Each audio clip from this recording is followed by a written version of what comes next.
Deputy City Clerk, are we ready to go? Yes, Mayor, as soon as you're ready. Thank you. Good evening, everyone, and welcome to our September 8th, 2020 City Council meeting. I will now call the meeting to order at 7 p.m. For the audience tonight, I am the mayor and serve as presiding officer for tonight's meeting. Tonight's public meeting will be conducted utilizing Zoom video communications. This allows the city to continue to conduct the essential business and comply with Public Health Administration recommendations to protect the public and city employees, practice social distancing, and limit exposure by not allowing in-person public meeting. To ensure the public will be able to participate, public comments can be submitted as live comments during the Zoom meeting and via email at publiccomments@cityofglendora.org. Tonight's City Council meeting will be closed in the memory of Mr. Gordon Rowley, who passed away last month.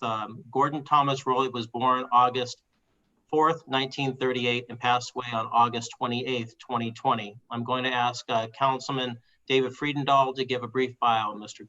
Rowley. David? Thank you, Mr. Mayor. Tonight, I am both greatly saddened and honored to speak of Glendora's great friend, Gordon Rowley. On Friday, August 28th, we lost this great steward and ambassador for all that is good about the city he loved for more than 70 years.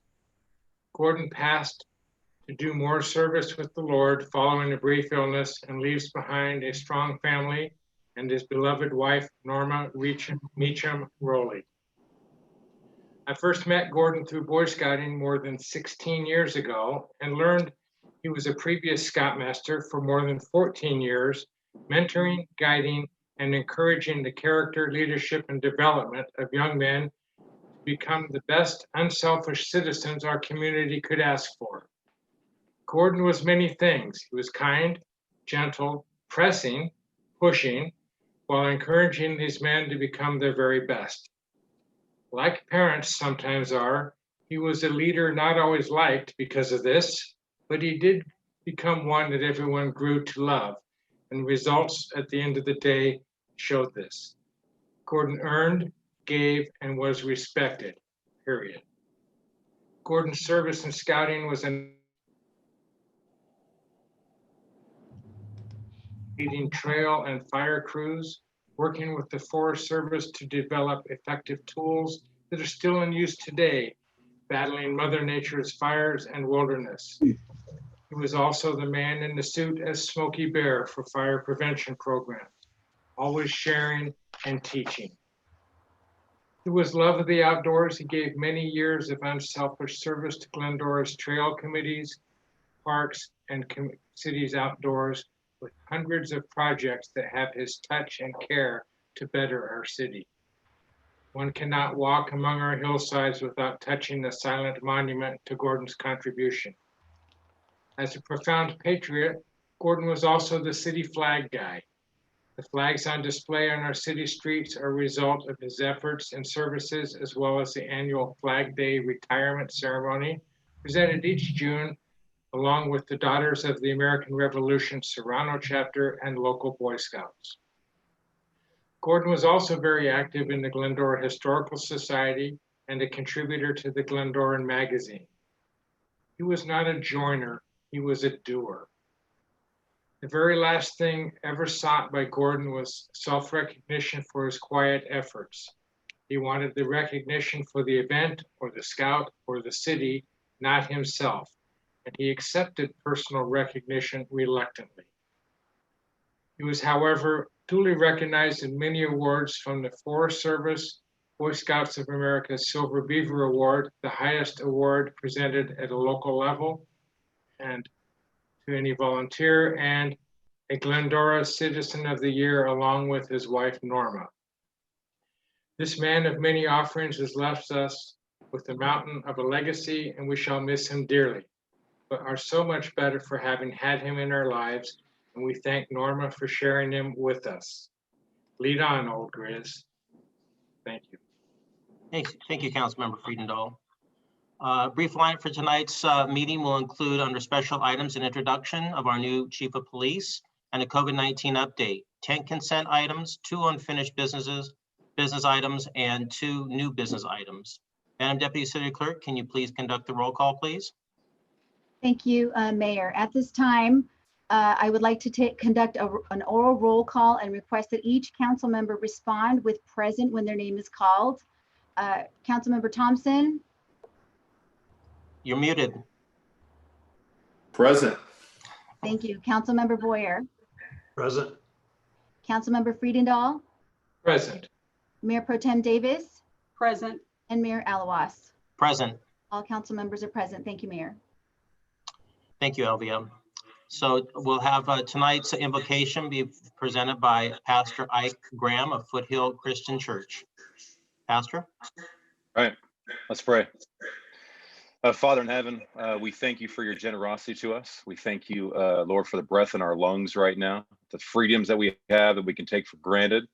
I even thank you, Lord, just for the comfort of our life that we have here in Glendora, just compared to so many other people. We live in a wonderful town that's just had your favor, whether we give you credit for it or not. We thank you for that, Lord. I thank you for the example of Gordon Rowley, just of somebody who's encouraging, incredibly industrious, and humble. Lord, I pray that all of us could be just inspired by that example, and at the end of our lives, the same could be said about us.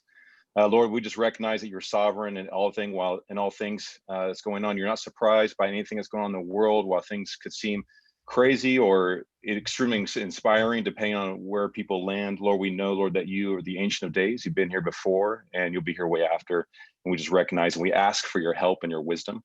I pray for all the council members here, Lord. I pray you give them patience with each other as they work through things, and we're very thankful for their hard work. I pray if there's any debates that come up, that it would not be taken personally, and that they just see they're all working hard and sharpening each other to make a better situation, God. And lastly, I just want to pray for all of our hardworking firefighters and for the hardworking police members who are just working hard to keep us safe. And really just to take care of us so we can have the freedom to have discussions like this. So we ask for your help, Lord. In Jesus' name, amen. Amen. Thank you, Pastor Graham. And Councilman Gary Boyer will lead us in the Pledge of Allegiance. Hey, if you could please stand if you can and join me in the pledge. I pledge allegiance to the flag of the United States of America and to the republic for which it stands, one nation under God, indivisible, with liberty and justice for all. Thank you, Gary. At this point, I'd like to invite our city manager, Mr. Adam Raymond, to give an introduction of our new chief of police. Good evening, everyone. Tonight is my pleasure to introduce Matt Egan as our new chief of police. About a week ago, we had a COVID compliant swearing in ceremony for the chief. A much smaller affair than normal for the swearing in of a chief, and was absolutely great for 2020. That is for sure. So a little bit about Chief Egan. He's been with the city for 31 years, 30 of which have been in the police department, from a cadet to CSO to officer. He was our officer of the year in the 2000s, and most recently captain for the past 3 years prior to us asking him to accept the interim chief role in February of 2020. The last 6 months, specifically during COVID, Chief Egan has been an incredible team member, an asset to our community. He's helped us through a lot of our social conversations that we've had in our community through COVID, some animal control related endeavors. Yeah, he's a local Glendoran, graduate of Glendora High School, and his mom still lives in the community. In June, we released a community survey on the upcoming police chief, and amongst other things, we interviewed both the community and staff, and what came out of that was that the next police chief must provide strong and honest leadership, not be afraid to make the right decision, even if it's politically difficult, motivate and listen to others while providing credit where credit is due. He must be familiar, or she must be familiar with the community, and they must, above all else, be a team player and be honest. And Chief Egan meets all of those criteria, and we're very excited for him to join the executive team. And with that, he's on the call this evening, and I know the council may want to say a few words. So please join me in congratulating Chief Egan. Thank you, Adam. Chief, hang on. I'm going to go around the horn. David, you want to say a few words? Yes, please. Thank you, Chief. And it's not often that a city gets to recognize the performance of a person over 31 years of service and 6 months under the hot seat, as you have endured. The success is remarkable, and I am pleased that you are with us and taking on this new role. And thank you for your service. Thank you, David. Mendel? Well, Chief, thank you for stepping up and taking this job. You're a humble, integrity-filled man with a passion and a heart for the job that you do.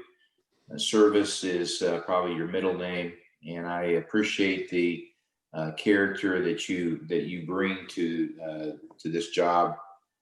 You've endured quite a 6 months or thereabouts as interim, but you have proven to be everything that we expected. So welcome. I appreciate you, and I know that you are going to do just a fine job. Thank you. Welcome. Thank you, Mendel. Gary? Well, Chief, as everyone else has said, that sounds good, doesn't it, Chief? You like that? Okay. Yes. As everyone else has said, this has to be one of the toughest and longest job interviews that most people have ever been on. But you stepped up during the crises that 2020 has become, and we couldn't have asked for a better leader during this time. One of the things that I have heard people say is that you are the guy that has the ability to lead with a sense of humor. So we're looking forward to seeing that sense of humor, and we have already seen that leadership.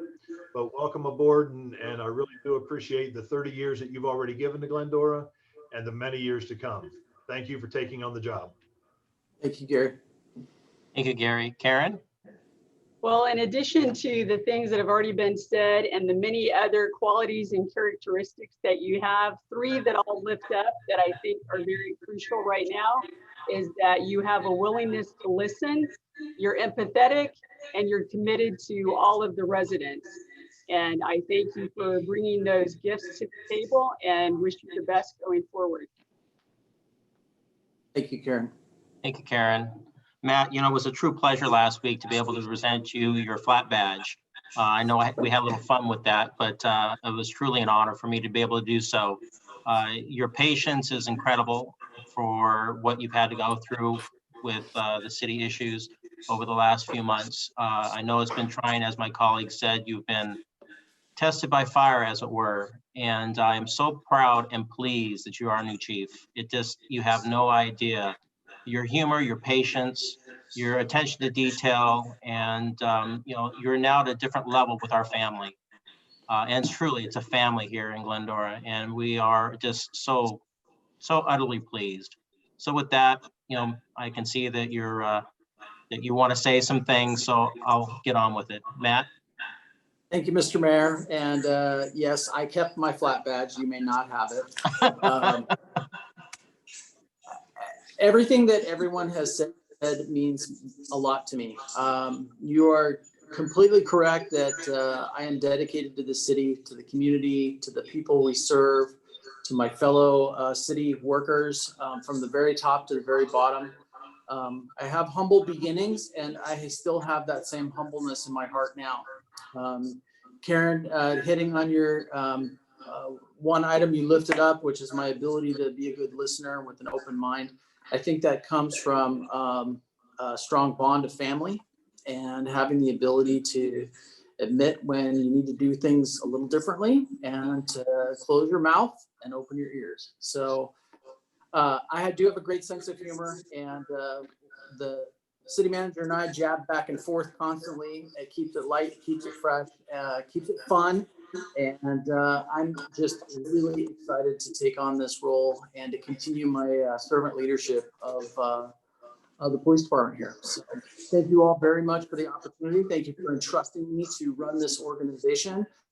I am surrounded by the most talented people in the city, both here in the police department and over at City Hall. And we are all working in a collaborative way to propel our city, Glendora, forward. So thank you. Thank you, Matt. Welcome aboard.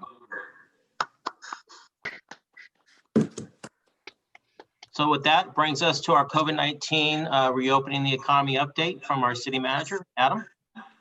I bet you are all going to be happy when I stop providing these updates. That I can assure you. So with that, we jump into the next slide. So this marks our 8th update to the City Council as related to COVID.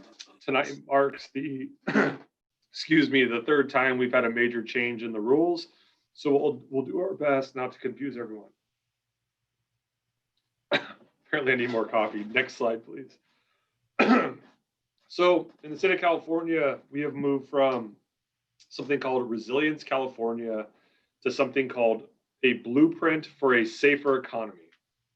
In essence, the state of California replaced its county watch list methodology, reduced the amount of key metrics, and it has produced a color-coordinated 4-stage reopening plan. Next slide, please. That plan takes 4 different approaches to where counties are at. It's color-coordinated, purple, red, orange, and yellow. Please make note there is no green. The current state plan does not predicate a total reopening. The 2 metrics you see in the middle and on your far right of your screen become the tests moving forward for moving between tiers. Next slide, please. So the blueprint for a safer economy mandates a minimum of 3 weeks at each stage. For the last 2 of those 3 weeks, a county must meet the key criteria of the stage it looks to enter into. If it only meets one of the criteria, the criteria that does not count is the prevailing criteria. So in essence, both key criteria, which is new infections per 100,000 residents, and your infection rate, your positivity rate, must both be within the allowable ranges. For context, and we'll talk about it next, LA County is in the purple stage, or what is referred to as the widespread infection stage. There were new criteria released today. They are updated every Tuesday. And if we must stay in every stage for a minimum of 3 weeks, the earliest we will get to yellow, which is the most relaxed rules for a lot of indoor activities, would be mid-November to early December. And with that, we'll go to the next slide, please. So here is a map of the state of California that's color coordinated. This is updated as of this afternoon. This provides the statewide metrics, which is 9.1 new infection cases per 100,000 residents over the past 7 days. The positivity rate per the test is 5.3% on average. As you will note, the majority of this map is purple, which means least restrictions, the most restrictions. If you draw your attention to the southern portion, you'll see Orange County and San Diego County, which have moved into the red phase, which allows for a little more basically indoor activities. Next slide, please. So if we look at the County of Los Angeles, we'll note that our adjusted case rate per 100,000 is about 9.6. In order to move tiers, we need to be at 7. Additionally, our positivity rate, though, is only 4.3%. Should be noted that our positivity rate is actually better than that or equal to that of Orange County and San Diego County. It's our new cases per 100,000 that is too high. We actually have a better positivity rate on new cases than either San Bernardino or Riverside County as well. So keep these metrics in mind as we go to the next slide. And just a quick reminder, we just saw this slide, but our cases in the new case column in the middle, more than 7. We're currently at adjusted rate of 9.6. Our infection rate, though, would allow us to move all the way to orange. However, we can only move 1 tier at a time. And until that new infections per 100,000 residents goes down, we are not able to move tiers. And again, we have to meet those criteria for 2 straight weeks. Next slide, please.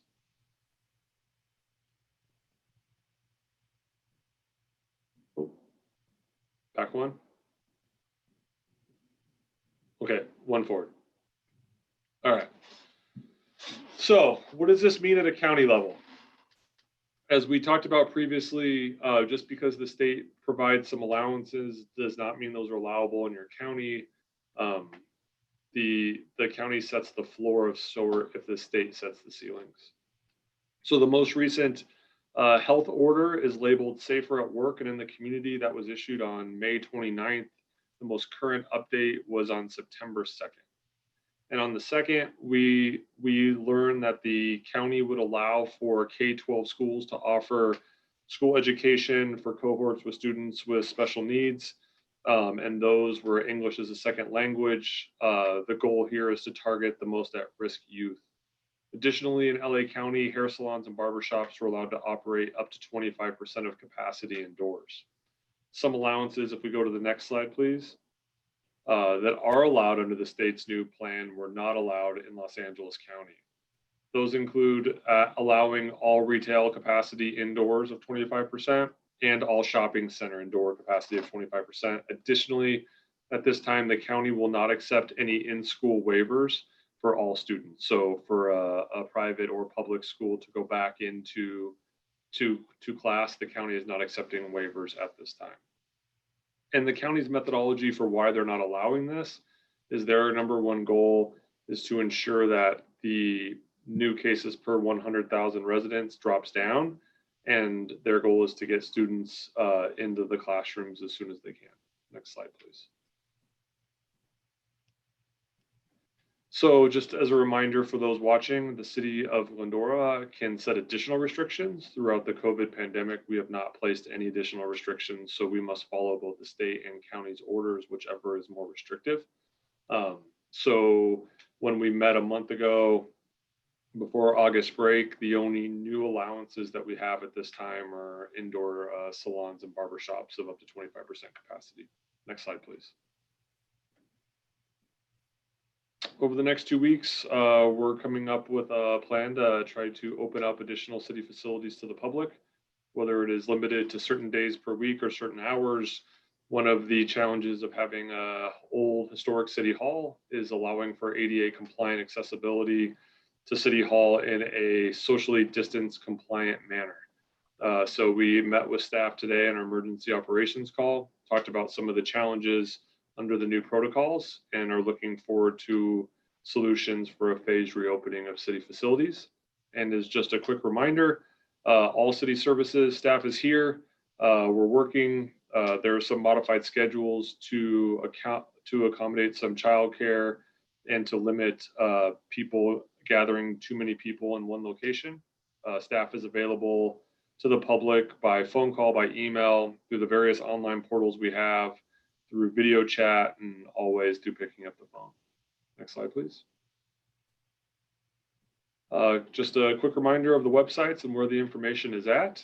Our goal, especially on the city's website, is to try to take all the information and provide it as streamlined as possible.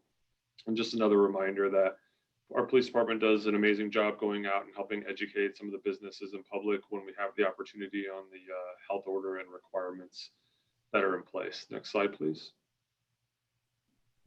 And with that, to the mayor, any questions of the council, be happy to answer them. All right, Gary, you have any questions? No questions. David? No, thank you. Mendel? No, thank you. Karen? No. I'm good. Thank you, Adam. Thank you. We have no student reports tonight. This brings us to public comment. Open the public comment period and invite members of the public to address the city council. If you would like to request to speak, select the raise hand icon in the Zoom before the close of the public comment period. You will then be called on when your turn is up to speak. Public comment is 30 minutes. Each speaker will be limited to 3 minutes, speaking once unless a motion to extend it is made by the city council. This is your time to speak uninterrupted. Please address your comments to me, the presiding officer. Remember to raise your hand. Deputy City Clerk, do we have any emails that have come in for public comment? Thank you, Mayor. We have received one email prior to the start of this meeting that was published and made part of the agenda packet and available to the public. And we have also received 2 requests for public comment at this time from Zoom attendees. 3, let me correct that and say 3. And at this time, we'd like to call Ryan Seneff. Ryan, are you there? Yes, I'm here. Yes, I just wanted, Ryan, you have 3 minutes. Go ahead, please. thank you, Mr. Mayor, members of the City Council. I just wanted to come by and thank you all personally for an unanimous vote in the STR moratorium at the last meeting.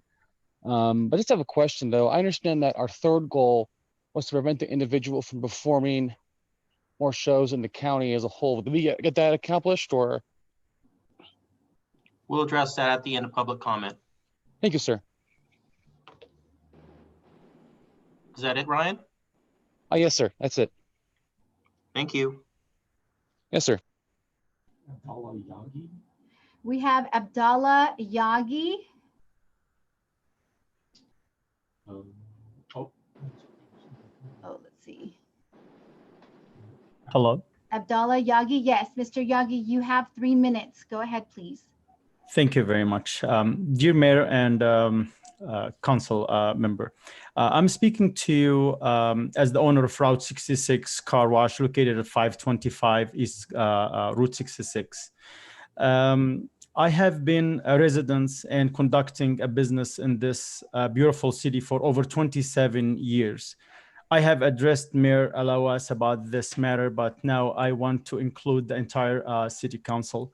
I have learned that there are 2 applications for permits which have been submitted to the city by developers of 2 new car washes. I'm concerned for a number of reasons. First, my own business and those of 3 other Glendora car washes that are suffering because of the economic downturn caused by COVID-19 pandemic.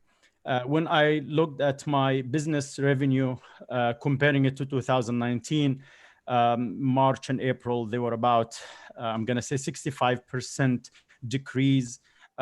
June, July, August, about 45% decrease. No one knows how long this pandemic will affect our lives and business, but as of now, the future looks grim. Second, according to study which have been done of my industry, a ratio of 1 car wash per 20,000 population is advisable to assure that each car wash can pay its operating expense and make a modest profit, maintaining its equipment and keep its premises in good order and looking nice. At present in Glendora, there is 4 car washes. These 4 car washes business serve Glendora's population of about 52,000 or more and appear to be successful apart from the difficulties caused by the pandemic and the economic downturn.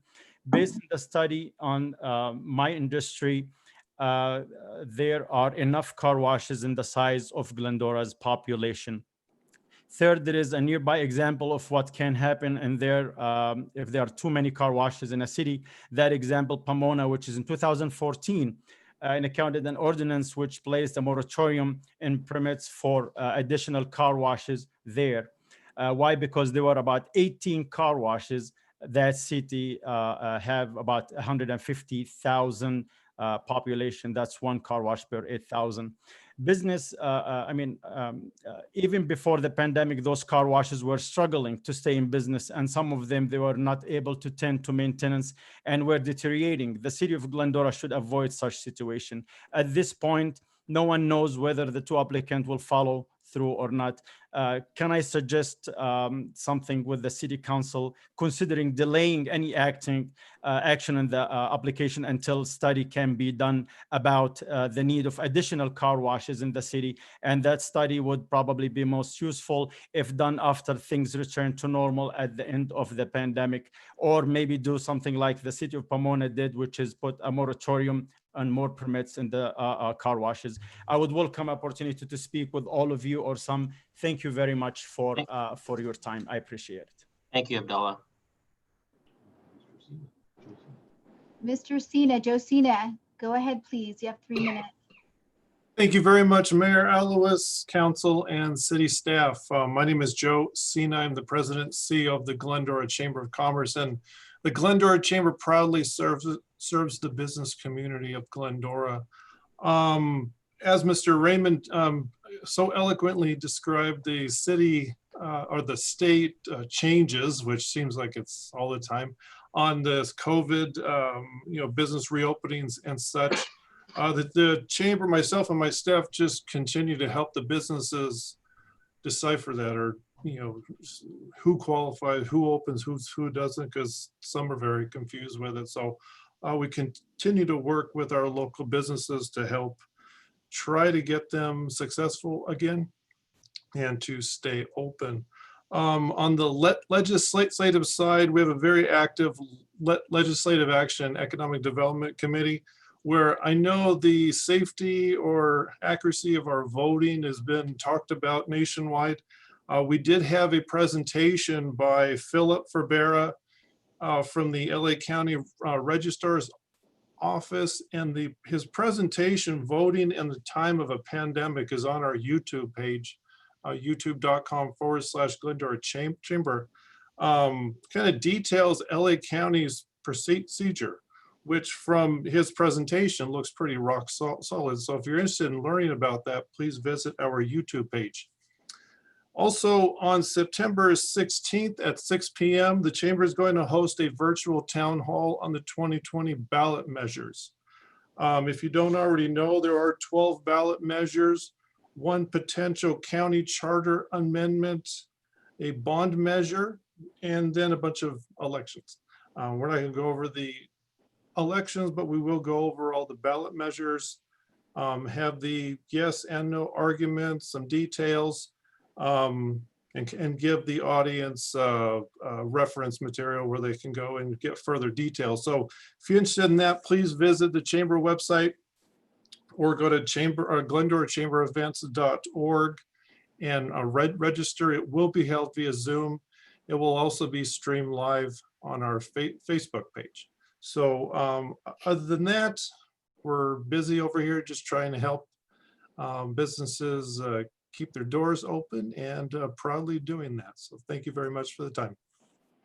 Thank you, Joe. You're on the front lines of our business communication out there, trying to help as many folks as you can. I appreciate that, and I'm sure the rest of the council does as well. Do we have anyone else who wishes to address the city council at this time? No, Mayor, at this time, no other attendees via Zoom, and no emails have been received. Thank you. At this time, I will close the public comment, and I will answer the 2 questions. Mr. Seneff wanted to know about, I believe I understood it correctly, a countywide moratorium on the short-term rentals, if that was correct, and we don't have the authority to go beyond the city limits for that. Our moratorium is for 45 days for staff to come back to us with recommendations. Jeff, are you on the line with us here? Jeff Kugel, can you help answer the question about the car wash applications? How many do we currently have on the city right now, and what's its status? We have 1 application for a car wash right now. The location is the former Palms restaurant on Grand Avenue. And they're working their way through the environmental review. Okay, is that by right down there? Is it zoned for it? It's zoned for it, and a car wash in that zone requires a conditional use permit. So there will be a public hearing before the Planning Commission regarding the application when it's complete and ready. Okay, and has the city done any, as Mr. Abdullah asked, any studies on, I know it's probably by right with the approval of the Planning Commission, but have we done any studies if this is the type of business that we need in the city? No. Okay. All right. Thank you, Jeff. So that brings us to reports and statements. Mendel. Mr. Mayor, thank you for allowing me to speak. And I just want to give a shout out, as has already been done by Pastor Graham, for those that are fighting the fires and keeping the peace around those areas. As we all know, these last few days have been really rough. And so we want to support them and in any way that we can. I also want to support what Joe said as part of the assignment that I have. The council has enabled me to have is to be our rep to that board. And I know that Joe's doing a tremendous job. The chamber board is doing a superb job. I meet with them each and every month, and I highly support them. And I want to encourage each and every one who would want to go to that website and learn a little bit more about how all of the voting is going to work. There's been a lot of media play about all of that, and the speaker that we had last week was superb, and I would really encourage each and everybody to go there. As part of the additional assignment that I have, I'm our goal line rep. And as all of us know, the goal line is digging away and doing a lot of amazing work. And I want to just say thank you to each and everybody that has to interrupt their daily flow to go around the work that they do. I know it probably takes a little more time, but thank you for the patience which you give. The workers are working extremely hard and doing an excellent job. And I would offer for anybody that wants an update to go to the Gold Line site or the city site and look at everything there. I also want to say thank you to the staff, the city attorney, for the superb work that you did to address the party house.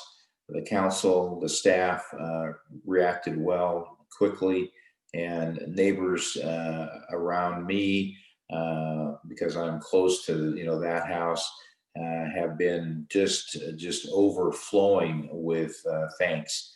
And so I just want to express for each one of them the thanks that they have given, shared. With that, I think that's it. Continue to shop downtown and Marketplace, and let's keep everybody going. Thank you. Appreciate it. Thank you, Mendel.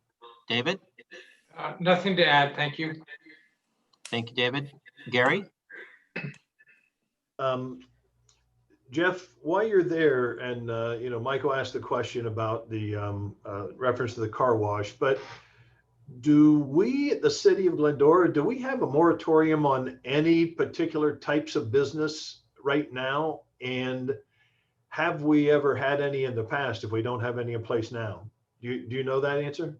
Yeah, since I've been here in the past, almost 13 years, we don't currently have a moratorium on any type of business, with the exception of the short-term rentals.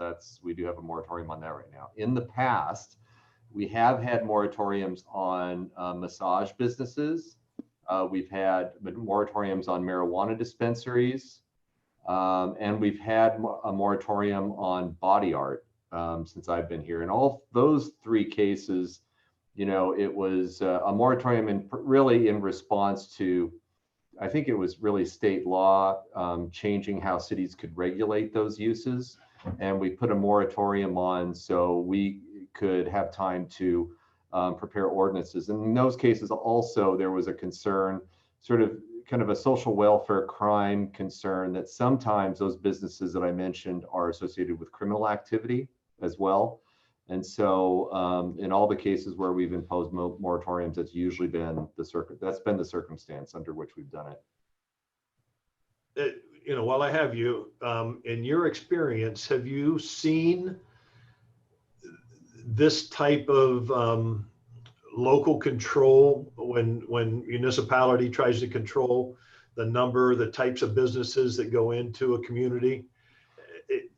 from your experience, have you seen that be successful in your experience in the past? No, and usually when you're dealing with I have never seen it for a car wash or any other sort of normal commercial, retail, or office type of use. Usually when I've seen cities imposing what are sometimes called over-concentration ordinances, you know, where you don't want to have certain types of uses within a certain distance of each other, they're more often related to businesses that may, if they're in areas where they're concentrated, such as bars or, massage businesses, those types of things, that in and of themselves, when there's a concentration of those types of uses, there's evidence that that attracts criminal activity to those areas. That's when I've seen cities impose those types of regulations, but not for something like a car wash, which isn't known to induce criminal activity.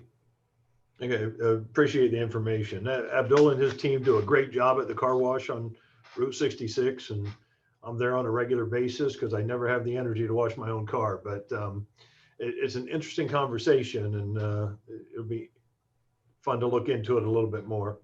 I also wanted to give a shout out. David gave a great tribute to Gordon Raleigh.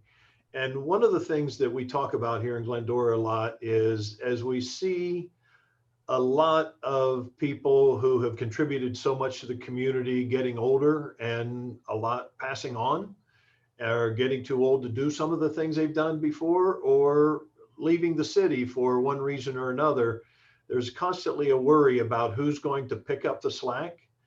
And Gordon was lucky enough to see before he left, there is a couple of groups here in town that have picked up and started doing a lot of the trails work. You know, I want to give a shout out to Glenn Logan and his team. I wish I knew, had a list of the names of some of the guys that are out there, and gals that are out there working with him on a regular basis, clearing the trails, as well as it's a Korean hiking group from, they're actually mostly from down in the Diamond Bar area that come up here and they enjoy our trails. So they volunteer their time to come up and help take care of them as well. So there are younger people that are stepping up and stepping into Gordon's shoes, but his service will definitely be missed. But we're looking forward to others stepping in to do that. You know, Mendel mentioned the gold line, the L line as it's going to be called. And we've seen the traffic issues that we're starting to have already on Barranca, but mostly on Glendora Avenue. And we're seeing people starting to take some of the side streets. It is going to be disruptive.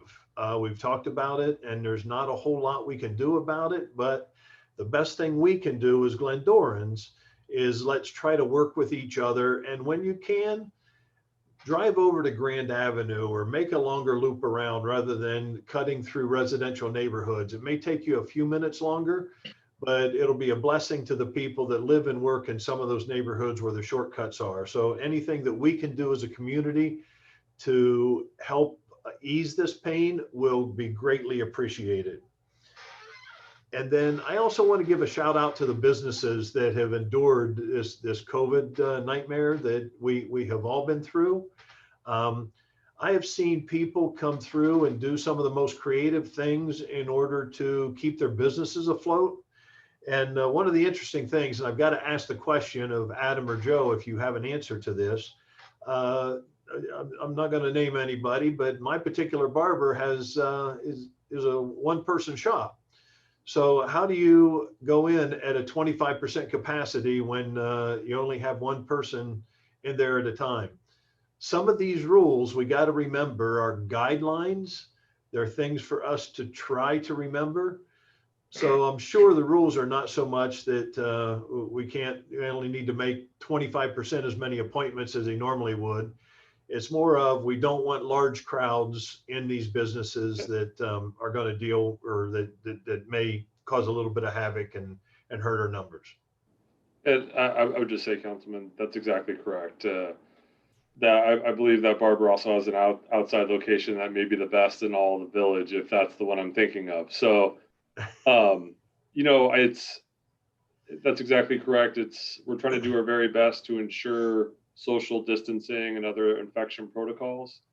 and people have been remarkably imaginative in how they're doing it, and we hope that continues. So if you have any questions, call Joe, call us. We'll go take a look and do our best to try to make sure we're on the right track. And the county, when they do come out and check enforcement, they're generally looking for, are you trying to stay within the intent of the rules? So we haven't had too many issues here in our city, but we definitely encourage all the creativeness. Okay, I appreciate it. That's all I had. Thanks, Michael. Thank you, Gary. Karen? Thank you, Mr. Mayor. Just following up on the fires, you know, as the last couple of fires, one coming very close to Azusa, causing some of those residents to evacuate, and now in Monrovia, getting very close there, and people are on alert. Just a good reminder to those folks who live near the foothills, if you haven't already, make sure you have that defensible path around your house and that you have a plan in any and all emergencies. You know, talk with your family and make sure that you have an emergency plan, because that prevention will help in time of need. And also, since our last meeting, school has started up. So just a shout out to our school districts and all their staff, the teachers, the counselors, administrative staff, for their creativity and their perseverance, and to the parents at home who are helping to teach at home as the remote learning takes place. So just a big shout out to all those folks, and thanking them for their ingenuity and creativity in unprecedented times. Thank you, Karen. At this point, I'd like to call up Lucia Fernandez, the Mental Health Service Coordinator for Glendora Unified School District, to make a short presentation concerning mental health and some of their programs. Lucia? Good. Thank you for the shout out, Karen, actually, and thank you, Mayor and City Council, for allowing us to be here. We also collaborate with Glendora PD, so congratulations on that to the new chief. We used to work with Efren Kadura for some of our risk assessments, so thank you so much. My name is Lucia Fernandez, and I am the mental health coordinator. I'm a licensed marriage and family therapist, but I'm also a school counselor. Brittany Wooldridge is also on here, Glendora High School counselor. Next slide, please. So like I said, I am the LMFT and PPS for Glendora Unified. My role is really to coordinate services for the school district, which includes a variety of things, including bringing supports to students, bringing support to teachers, also parents. So I wanted to speak a little bit just really quickly on Wellness Week. I don't know if you've all noticed, but we have we've collaborated with the city this year, and there are yellow ribbons around the city. The purpose of Wellness Week, it coincides with Suicide Prevention Week. And what we really wanted to do is to bring awareness. So just kind of like we exercise and we, you know, to keep up with our body and our physical health, PE, going to the gym, we really want to teach our students to be proactive about their mental health. So we want to teach them and to lower the stigma of mental health, and really different ways on how to practice wellness to take care of their mental health. So Wellness Week was developed as a way of raising awareness towards lowering that stigma. As a district, we feel it's important for our students to learn different psychoeducational techniques to help them learn how to problem solve when they are faced with what they consider a crisis, because what we consider a crisis might be very different for them.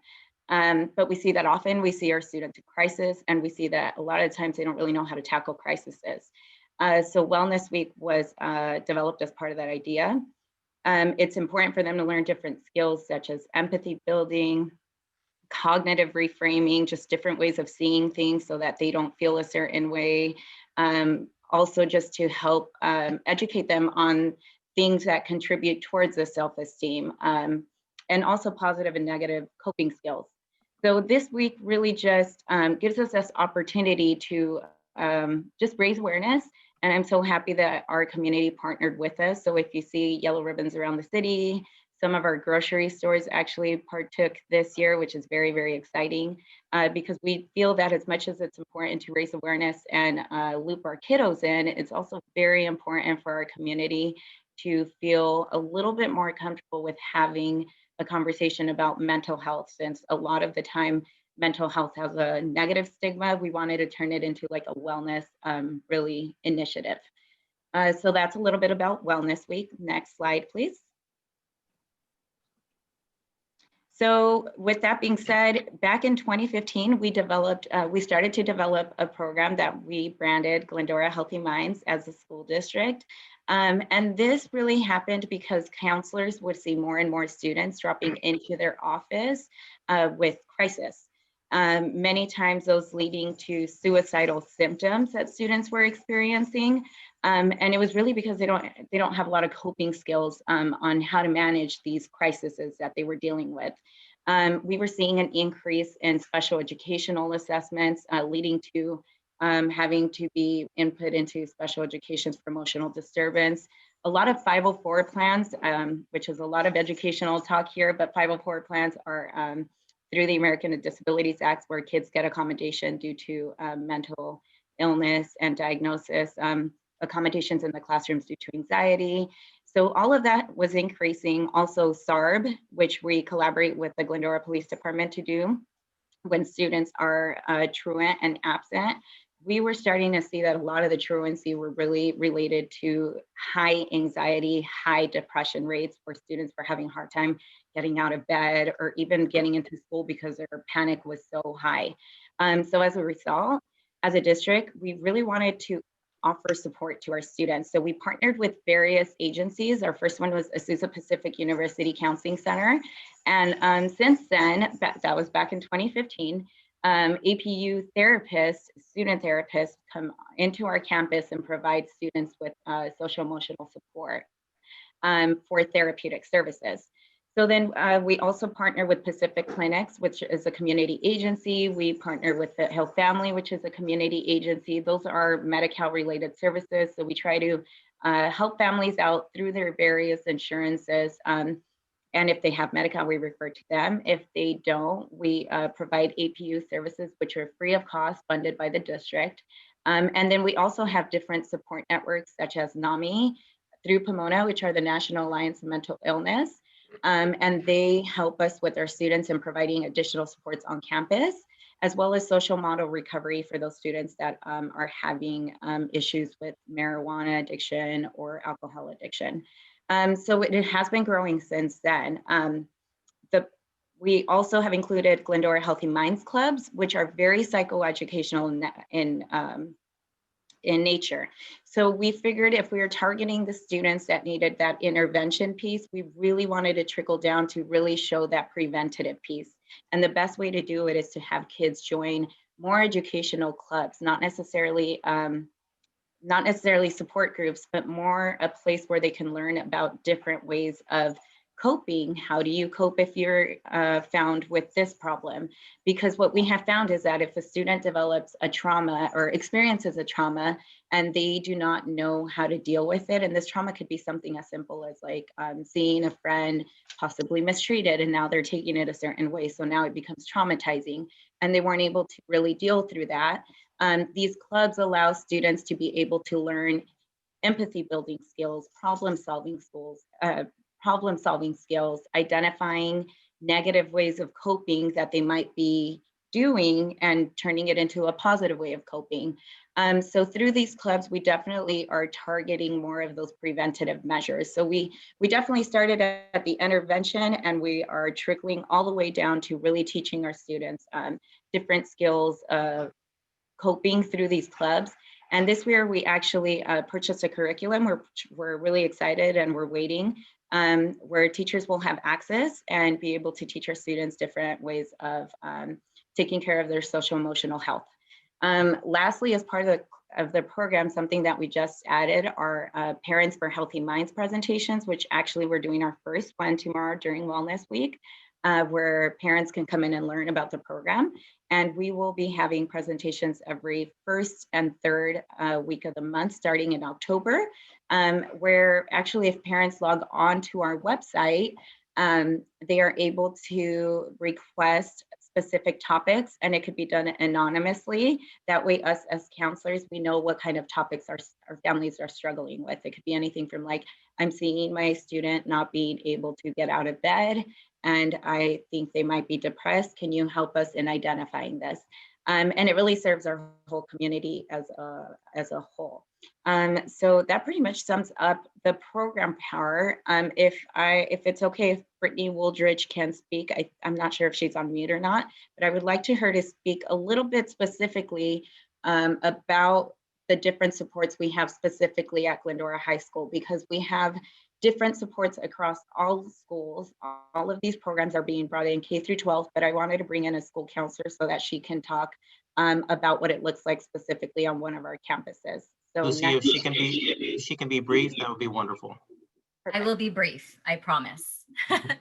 I'm Brittany Wooldridge. I'm a counselor at Glendora High School, and Lucia and I partner in with advising the NAMI group on the Glendora High campus. And Mayor Avalos, I want to thank you very much for allowing us to speak tonight, and the rest of the council members also. But the way this looks at Glendora High School is we do have a group called the Glendora Healthy Minds that is an offshoot of NAMI, the national organization. We do normally, under non-COVID circumstances, we meet every week at school. But during this time, we're meeting via Zoom. All students are welcome. And just as Ms. Fernandez stated, we cover a lot of different topics as to healthy relationships, what to look for. So it's not only students who have issues, but just your average student on a high school campus and the different things they encounter, and we provide ways to support them and deal with those issues. Lastly, I know I'll be quick. The Glendora High counselors each week on Wellness Wednesday are providing a temperature check to all of our students. And then with that data, we are reaching out to those students who seem to be struggling during this time. Obviously, we're available in a plethora of ways, but that is another way to reach those kids that may not reach out to us, but are willing to fill out a form, signify how they're feeling that particular day, and then we can reach out to them if they need that additional assistance. It was quick and brief, I hope. Thank you again for allowing us to speak. Thank you, Brittany. Thank you, Lucia. It's been a pleasure working with you folks over the last few weeks, bringing this to the council and our downtown, all the yellow ribbons and whatnot. So thank you again. Thank you. So moving on with the rest of my reports, don't forget about the census. Glendora receives federal monies from time to time based on a population. We fall down on certain numbers. If some of our funds that we get from the feds can reduce significantly. Currently, Glendora is at 76.4% response rate. And from statewide, we're doing a little bit better than statewide at 67.6%. And 67.2% of that is via the internet. The #1 state in the union is Idaho at 98.1% of response rate. So a little bit of a challenge there. On August 18th, the Mayor Pro Tem and myself had a Zoom meeting with Congresswoman Grace DePalatano concerning many issues from water to mental health issues. It was a great meeting that we had, and most of it did circle around mental health and some with the homeless, and encouraged to work with the state to have some more of an institutionalized approach to deal with some of those folks that the city simply cannot deal with or work with.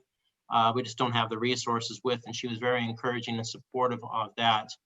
On Friday, August 28th, Councilmember Thompson, myself, the city manager, and chief police met at Inland Valley Humane Society, and we went over a number of issues, including some of the billing issues, and Adam will be reporting out to the council once all the data has been received and analyzed, and get back with the council on that.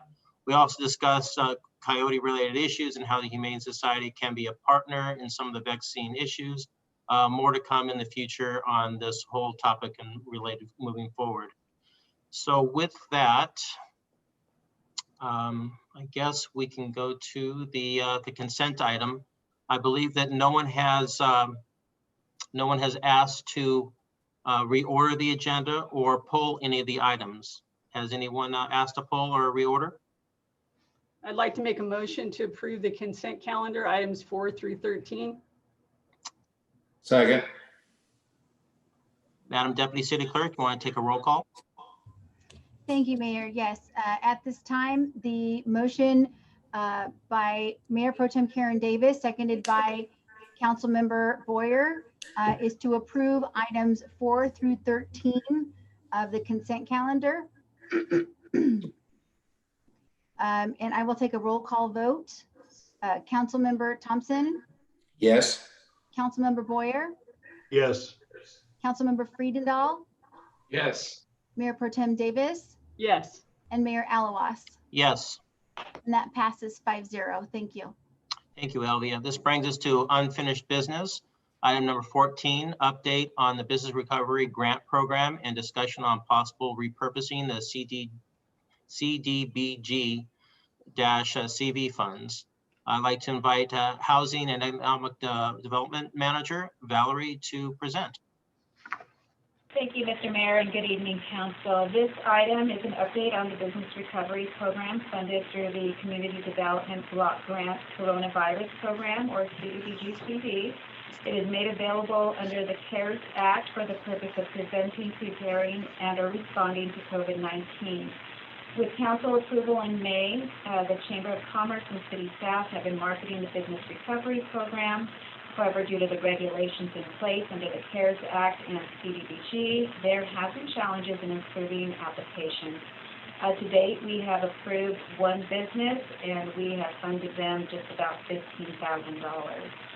The total amount of the grant that the city was allocated is $179,204, of which 20% can be applied towards the administration of the program.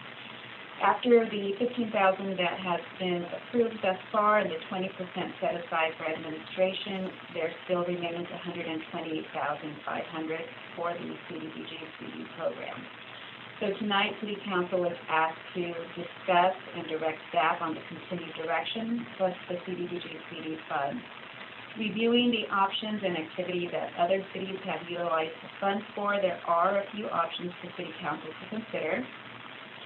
We can continue to offer the Business Recovery Program either in the original full amount, or we can split the funding so that some stays with the program and some is put towards another activity.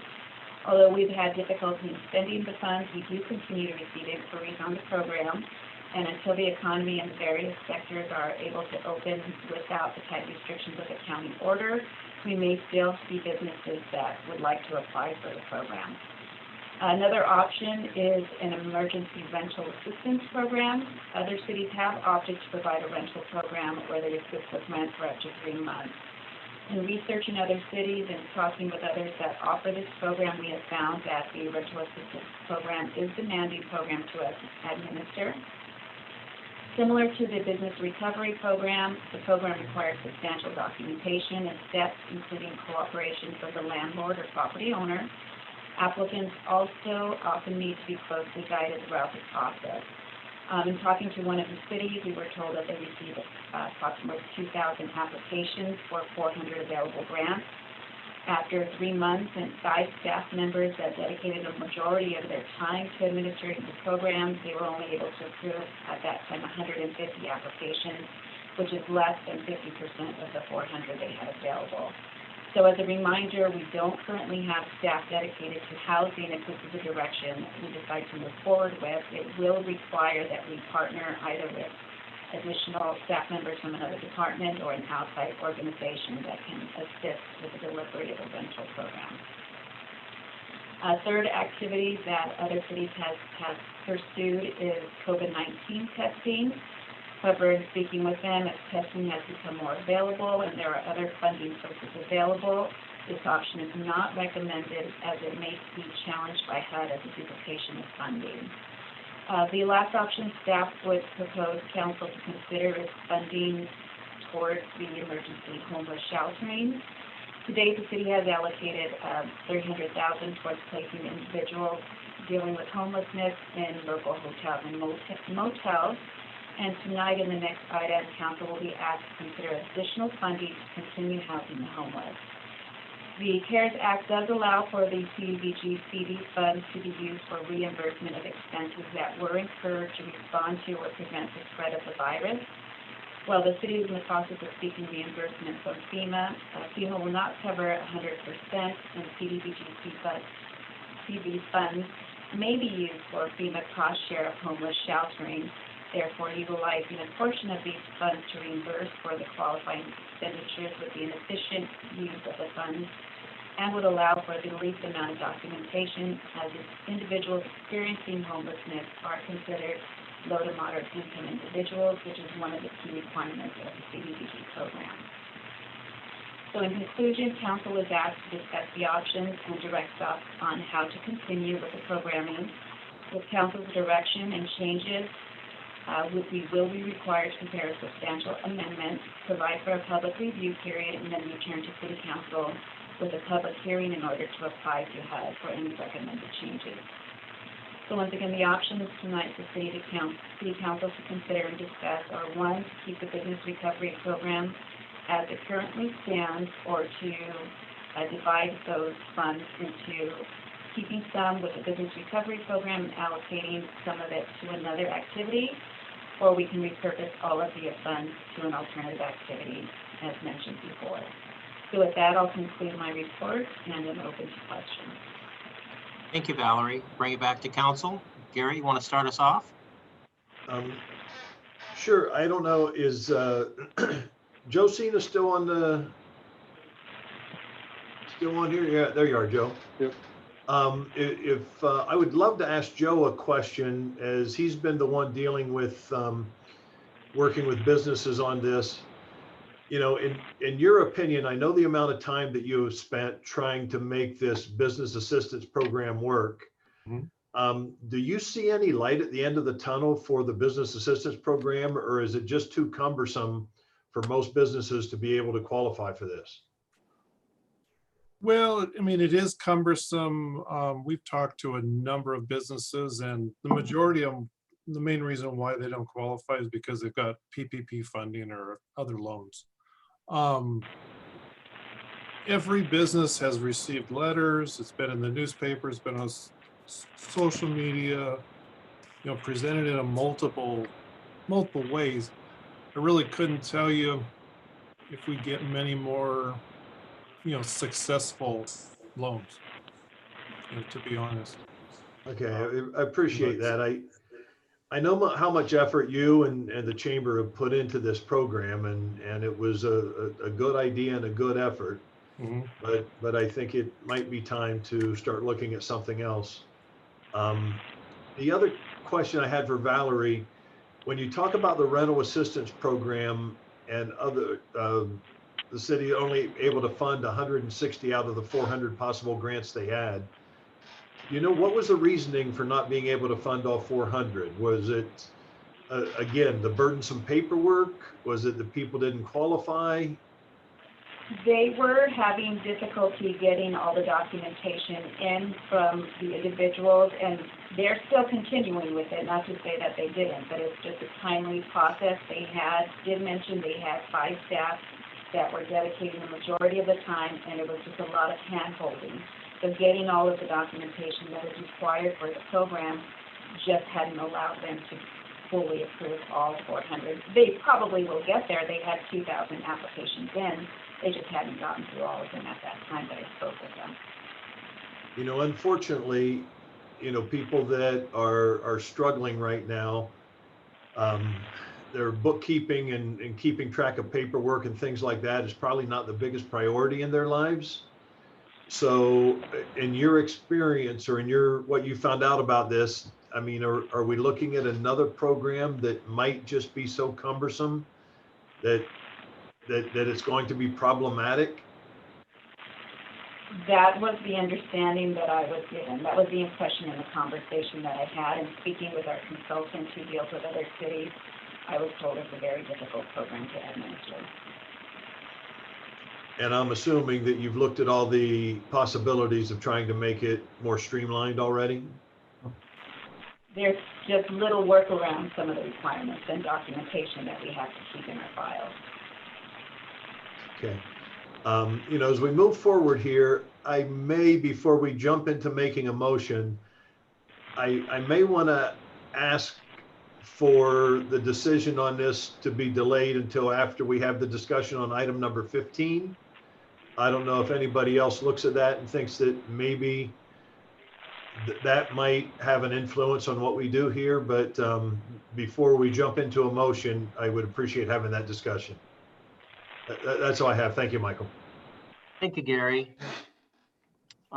David? Yeah, thank you. And I certainly appreciate the work of Valerie's team.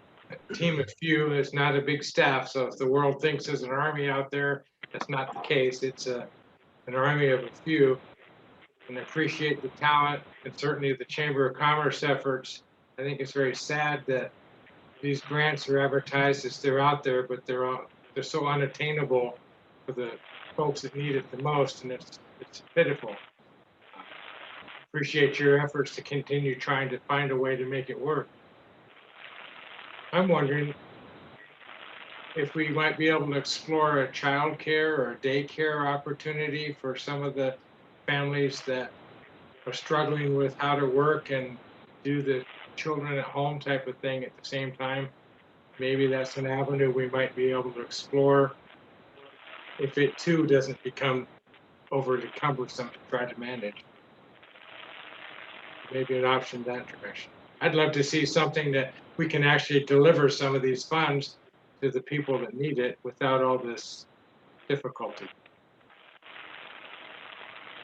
Something like that would still require documentation just to verify that there's been that impact, so we would be required to collect some financial documentation as well, just to go ahead and document that it is definitely COVID related and so required to show that they are low to moderate income. Imagine that. Sadly, I believe you without that reservation, but yeah, it's not great news.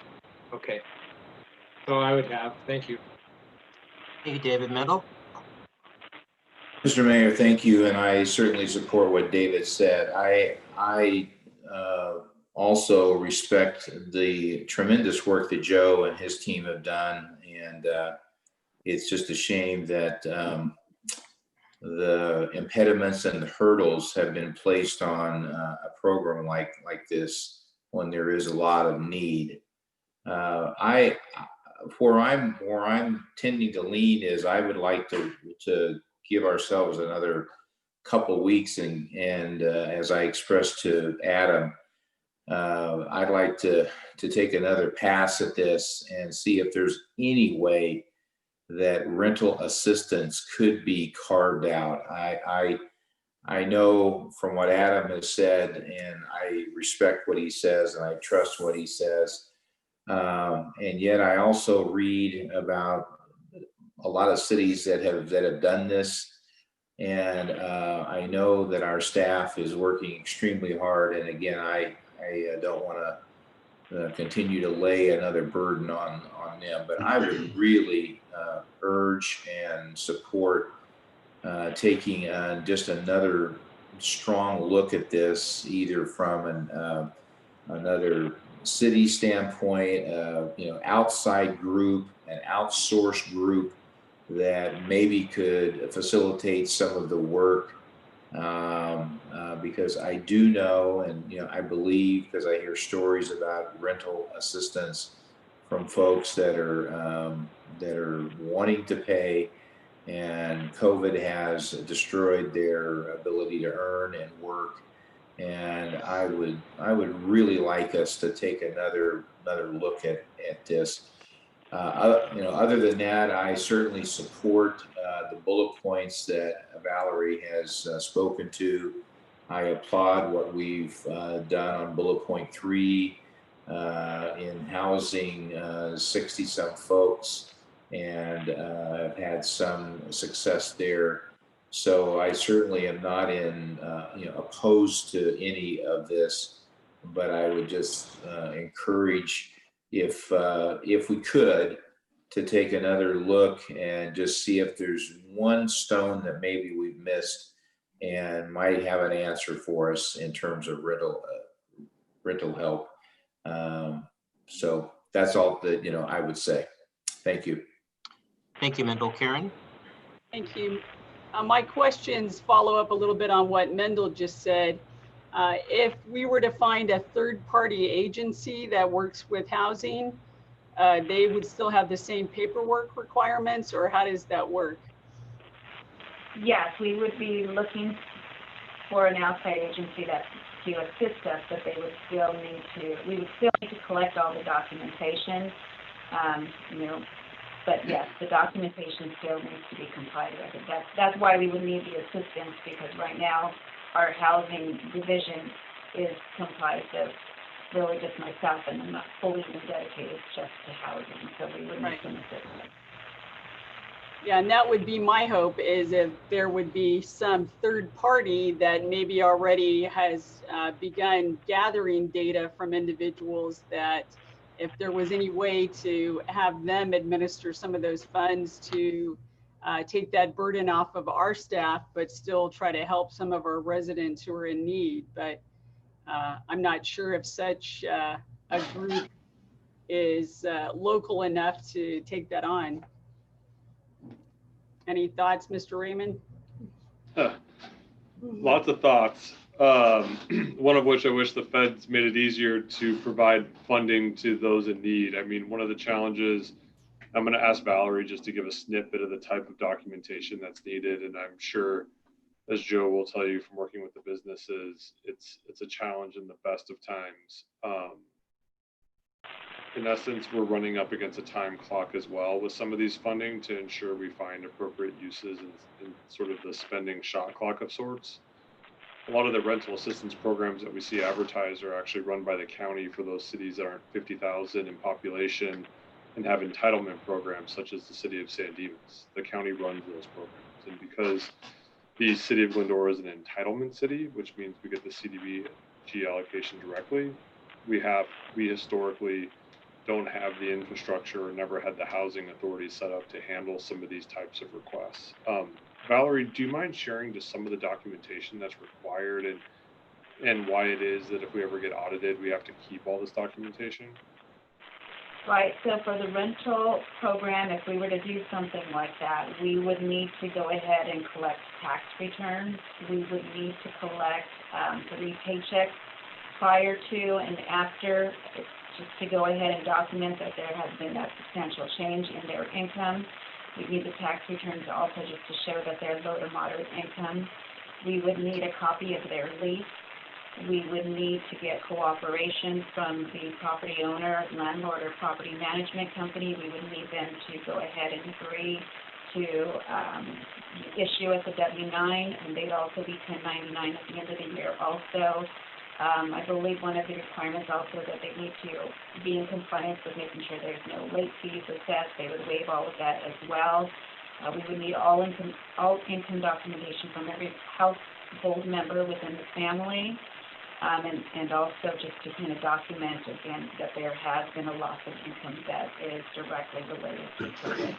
So those are just some of the requirements that are really the main key pieces, and there's some additional as well. But as far as why we need to keep it in, again, we still need to comply with the low to moderate income benefits, and we also need to make sure that it is COVID related. In case we're ever audited, if we're not meeting the compliance, we would have to go ahead and reimburse HUD with any funding that we went ahead and expended. Yeah, and unfortunately, all of that paperwork is part of what has steered the Cdbg discussion even before COVID, because many of those agencies that used to apply for those funds stopped doing it because of the ridiculous paperwork that the feds unfortunately were asking for. If we were to try the option where we leave some money for businesses and divert the rest to the housing those who are experiencing homelessness, does that lessen your paperwork burden considerably, or is there still some of that involved? If we were to move forward with the homeless sheltering, that would reduce our paperwork significantly. Those individuals that are experiencing homelessness are automatically considered and assumed to be low to moderate income. so we wouldn't have to go ahead and provide all of that documentation for that program. Of course, if we keep some of the business assistance, we still need to comply with all that documentation, but the portion that we allocate to the homeless sheltering, that does significantly decrease what we need to go ahead and provide. Thank you. Thank you, Karen. I have couple of questions, one for Valerie and for Joe. How much time, Valerie, have you spent so far on this program reviewing the paperwork? Well, Joe and I have divided them, but I would say that I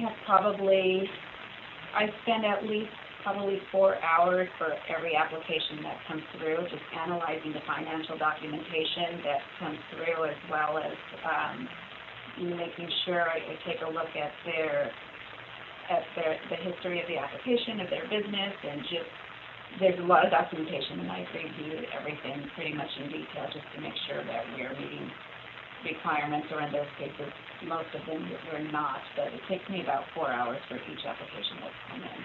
How many applications have you had? That have been complete, I think I've reviewed 10 or 11 applications.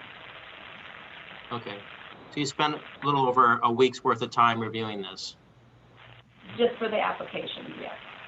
Okay, Joe, what kind of hours have you put in your canvassing, talking to folks, and then what you do for the paperwork? Well, mixed in with all the other stuff, I'd say a good month, 4 weeks, if you had to add them up. So now a question to both of you is, the city's doing this on our nickel. We don't get reimbursed for this. It's our time out of our pocket. And Joe, this is something that the chamber doesn't get reimbursed for either, correct? Well, There's an administrative component. Valerie, do you mind walking through that? Yes, so we just recently got approval on the business recovery. Adam signed paperwork about a week or so ago, and I got it returned back just last week because we're doing this on a reimbursed basis. So now that we've got that in place, then we can go ahead and move forward and work with the chamber on getting some reimbursement for 20%. Again, there's that 20% that is for administration, so that they can get reimbursed for some of the time that they put into it. So Joe can submit a bill for us from him to the city? Right. We have to have an itemized bill, but there's some reimbursement, yes. Okay, but what about the city side for your time? We probably can charge too. I think it just depends on what we decide to move forward, and if we want to use some of that administrative time for another program, it just kind of depends on where we move forward as far as if we reimburse my time or not. So since this is government money anyway, and we were to take this money and put it into the homeless for housing them, can we get reimbursed from FEMA for that money that we originally got from the feds? I'm sorry, can you repeat that one? Well, as it is right now. If I can, Mayor, I believe your question is, can it be a match? So FEMA reimburses up to 75% of the eligible expenditures, and then this could be a 25% match. To touch base on Councilman Boyer's question earlier, the next item on the agenda, not to talk too much about that item out of turn, asked for an additional appropriation of $150,000, which would be a total of $450,000 if spent to date. 25% of that's about $112,500. Okay, but so to my question, though, if we chose to put this in the homeless was one of the options, can we get reimbursed from FEMA on that? No. No. So not a second bite of the apple then? No. No. Okay. All right. I'll bring it Mr. back Mayor? to, yes, Mendel. So this is a statement, I guess, and maybe it's a dumb one, but I'm all for supporting the item that we're going to talk about next, because I think that homeless is a huge need, and I supported everything that the city's done to up to this point. But on the flip side, I guess what I'm hoping we can keep from adding to that by helping people stay in their apartments by assisting them with their rent. And if we don't assist them with their rent, then the homeless are going to grow. And I'm not attacking staff. This is not an indictment on staff. What I guess it's an indictment on is the federal system, I guess, that makes it so hard to prevent people from being kicked out and moving on to the street when there's money here that we could help them with. And I guess going back to my initial plea is to take a second try, take a second lap around the track to see if there's anything that we can do. And if we can't, then we can't, and I'll accept that and pray that the people who are behind on their rent can find rental assistance some other place. But it just seems like an odd predicament that the federal government is forcing us into. So I don't know if that makes sense, but it's kind of weird. So are you suggesting to maybe continue this and give us some time, or to try to open it up for rental assistance? Well, I would encourage for staff to take a couple more weeks to see if there's anything that we can do, any sort of loophole or caveat that maybe we have missed, so that we can provide rental assistance to prevent people from being evicted from their apartment. I mean, I watched the news last night, and these officers back east were literally crying about having to evict people because they were behind on their rent, and a judge said you had to do it. And I get that, but if there's any way that we can prevent that, then that's what I would hope that we could do. And maybe we've already done it, and I'm just stubborn and I don't want to accept fact. But if not, I would encourage us to take another look at this. Michael, could I ask another question? Absolutely. Go ahead, Gary. Adam, I would just like to walk through the process. When we talk about how cumbersome this paperwork is, if a rental assistance program, yeah. I need rental assistance, I need to come up with paychecks from before I was COVID and paychecks now to show that I've been harmed. I need to have tax returns. I need to have documents from my landlord. Do those documents need to be turned in to the federal government or turned into somebody in order for us to receive these funds? Or are those documents a requirement that we have on hand in case we get audited? And if we were to get audited and failed the audit, what is what's a worst case scenario in a situation like that? So generally speaking, we owe back the money if either the feds or even, let's say, the city's auditor that comes in and does the single audit, which is a audit of certain federal expenditures, finds abnormalities, let's say, and our documentation is not complete or it's not in compliance with the program, the city would be obligated to pay back the money. You touched base on a lot of what Valerie indicated earlier in terms of the requirements. And then working with the owner and as well as the individual. One of the biggest challenges, though, is that we also have to ensure someone meets the income requirements and is classified as basically, some of the low moderate income requirements on top of that, which in more affluent the community, the tougher the task is there to prove that individual meets those income criteria.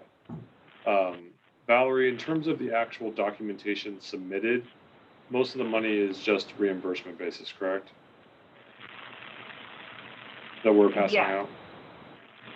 Well, so when you say reimbursement, yes, so we're reimbursed from HUD once we give the money out. We'll give it out directly to the landlord. It doesn't go to the home, to the renter. And we don't reimburse for rent that they paid. We'll just pay if they're outstanding, delayed, or if they need assistance. And as Right. far as the paperwork, it comes to us. We don't forward it to HUD or to anybody. We just keep it in our files in the event we're audited. Okay, so now to get into the weeds a little bit, the federal government comes in and audits us and discovers that we don't have all of the paperwork required. Are we looking at a situation where we have $179,000 that the federal government's going to say, because this didn't meet the guidelines, you owe us $179,000? Or are they going to say, these 4 particular residents didn't meet the guidelines, so we need the city of Glendora to reimburse us that amount of money? That would be my understanding, is Yes. we'd reimburse on those that did not meet the requirements. If they did find one, let's just say they found a couple loans that were bad or a couple payments, they would ask for the documentation on every single transaction.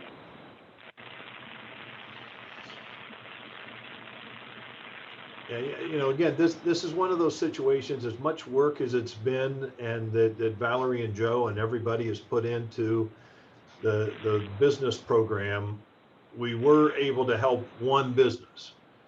And that made a world of difference to that one business. And if we can find a way that we can help one renter from being able to not end up sleeping in their car, the effort's worthwhile. Now, I naturally would like to see it go a lot further than that, but I'm not convinced, at least for myself. I'm prepared to make a decision tonight. After this conversation, I have a lot more questions than I do answers to be able to move forward. It's just my opinion, one guy's opinion. So It sounds like that we're heading towards maybe continuing this to our next council meeting. Is that a fair assessment? What did you say the timeline was, Adam? So it's not, it's, there is a timeline for the expenditures. Valerie, do you have the date which they'll have to be expended by? It's not, that date is not anywhere in the near future. We actually have a few years, but the problem is more that the expenses need to be directly related to COVID. So as we start to move into recovery, then the challenge is documenting that there's a negative impact from COVID. And so that really is the time issue more so than the date that HUD gives us to spend the money. personally, I'm confident that even after we come out of this, there is going to be enough people still struggling that $179,000 is not a lot of money to a city of 50,000 people. And I believe that even as we're coming out of this, we will still have people in need that this would be beneficial to. So I am of the opinion that maybe we need to table this so we can have a little bit more information to make a decision in 2 weeks. Gary, If I can get just some further direction from the council on some conversation. So you heard Joe worked a month and Valerie's worked a week in terms of staff time equivalent to try to figure out whether it's a rental assistance program. The challenge really being is the income of individuals in Glendora tends to be higher than other communities, and meeting those criteria is a somewhat difficult task at times. How much staff time? Is it a month worth of staff time? Is it 2 months worth of staff time that we want to look at this endeavor to help us bring back some options? Personally, I don't think we need to be looking at that much, at putting this off for that length of time. I look at the opportunity that we have here, that again, if we can help 1, 2, 5 people, and that's what it does, that's what it does. That's still extremely important to those 5 people. I would like to see us, do a lot more than that. But right now, I am looking at this and going, I'm leaning toward, I would like to keep a certain amount of this money involved in the business assistance program so we can continue that endeavor. And looking at some rental assistance, because I think that is The rent moratorium, I think the initial eviction moratorium ends the end of September. And I know that there was an extension by the state to go through the end of January, I think. But in some instances, some of these evictions may be able to move forward at the end of September. So there's a lot of details involved. So I would like to continue this until our next meeting. I would support that. And I guess a question. So if Wednesday, a family presented themselves that they were being evicted and we're going to live on the street, would we pay for them to get a hotel room? Not with these funds, no. To pay stubs and all of that. So not with the direction this evening. We'd actually have to notice some of the changes in the CDBG program, which is why we were seeking direction this evening to come back on the 2 weeks from now with additional changes to the program to open some of that stuff up. Now, if a city came to us and said they were in that situation, the city would try to work with other providers within the community, or maybe even the county through some Measure H funds to try to stop that from happening.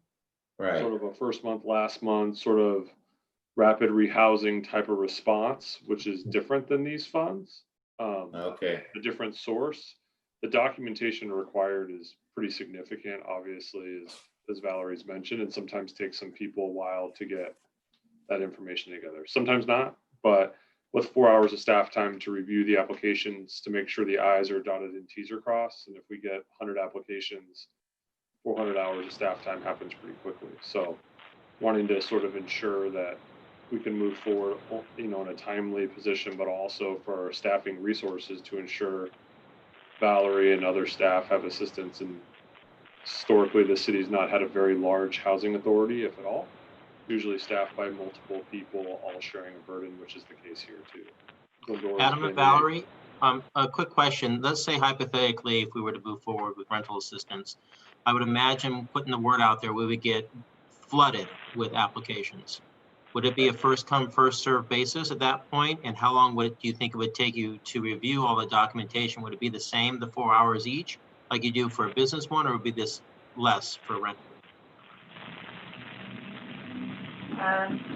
That's hard to say, just because I know that in speaking with the other city that I did get a chance to really speak with, it was a lot of follow-up, a lot of phone calls, calling and checking in to see if see if they had the documentation explaining exactly what they need. So I can't say right now if it would be less or more. I think once I had it, it wouldn't take. It might be similar time. It's just a matter of following up and continuing to get that stuff in. I think having other people to support the program and go through a questionnaire to kind of maybe weed out some people that wouldn't qualify would help ease the system, kind of do some questions that would say, okay, you don't qualify, we already know that, or those that would just kind of get them in there, and then maybe do a lottery system of sorts before even receiving all of that. So there's different ways of doing it, but again, we would need to have some support in place to filter through it. So would it be fair to say that this could turn into a full-time job for you in a short term to go through this information? And then we would also have to work with finance because they would have to process payments. Yes, I think, and then still say we probably still might need some assistance even if that was full-time. It would be more than one full-time. I think so, yes. Okay. Gary, did you want to make a motion? Well, I wanted to speak quickly to Mendel's comment about if we could help somebody that was in a situation tomorrow. Where I think we could be of assistance to them is if they have applied for assistance and they're in the process of getting their information together, if there was a way for us to be able to certify or give somebody a receipt that they have applied, that would probably go a long way toward any landlord to try to continue to work with tenants. You know, I know for a fact landlords want to do everything they can to try to work with good tenants when they have them, you know, in their homes. So, you know, I don't see why we wouldn't be able to at least do something like that to let people know that, hey, there is something in the works, no guarantee, but that may keep somebody from sleeping in a hotel tonight. Agreed. So Valerie, what's the maximum that can be given out for rental assistance? I'm sorry, what was that? What's the maximum can be given out for rental assistance? I don't think that we were given an amount. I think that would be up to council to decide whether you guys want to do 500, 1,000, however you want to do that. I would probably say no more than 1,000 per month. That might be, you know, if 3 months at 1,000, you'd get 3,000. So if we've got 120 some thousand, what is that? Minus the 20%. Right. Right, minus the 20%. A lot of the programs that are out there are 500 one time. Yeah, they're 500 to 1,000. Oh, one time? Yeah, it's all it is one time. For 3 months, so, right. Oh, 3 months, okay. So max would be like $1,500. If you want to give 500 a month, it'd be 1,500. Well, 1,500 to 3,000, depending on how council wants to go ahead. Gary, what's the average rental cost in Glendora? Average, probably $2,500 a month. What's the average cost for to house a person at a motel here for a month? About $65 a night. $2,500 a month. Well, see, that's my point, is that if we can prevent a person being kicked out and living on the street and then having to get a hotel room, I mean, and it's nobody's fault here. And please know that I'm not, it's the federal government and it's their crazy way of looking at things. If we can prevent a person going to the street, why wouldn't we want to do that? And I know that we all want to do that, but we have to work within these crazy rules. And I'm just hoping that within a couple weeks, Adam, you can pull a rabbit from the hat, or Valerie can. I honestly, there is no rabbit out of a hat here. It's just how many staff hours we're gonna, I know, or how many other staff that we have to train if this is the direction that we go down. Valerie, do you have the income limits there with you that they have to meet to qualify? I do. I just gotta go through it here. But Councilman, if there was a rabbit in a hat, we would try to dig as deep down in that hat as we could possibly. I know, and find it. I know, and believe me, I mean, I'm very supportive of everything that Valerie and Joe and everybody's done. I'm just, it's just the crazy rules that we have to live by. And I know those rules are because somewhere along the line there was fraud, and so we got to create rules to keep people from doing bad things. But my gosh, we got 179 grand here, and people that are on the verge of losing their roof, and the government won't allow us to use our common sense. It's just beyond me. It's about 102,000.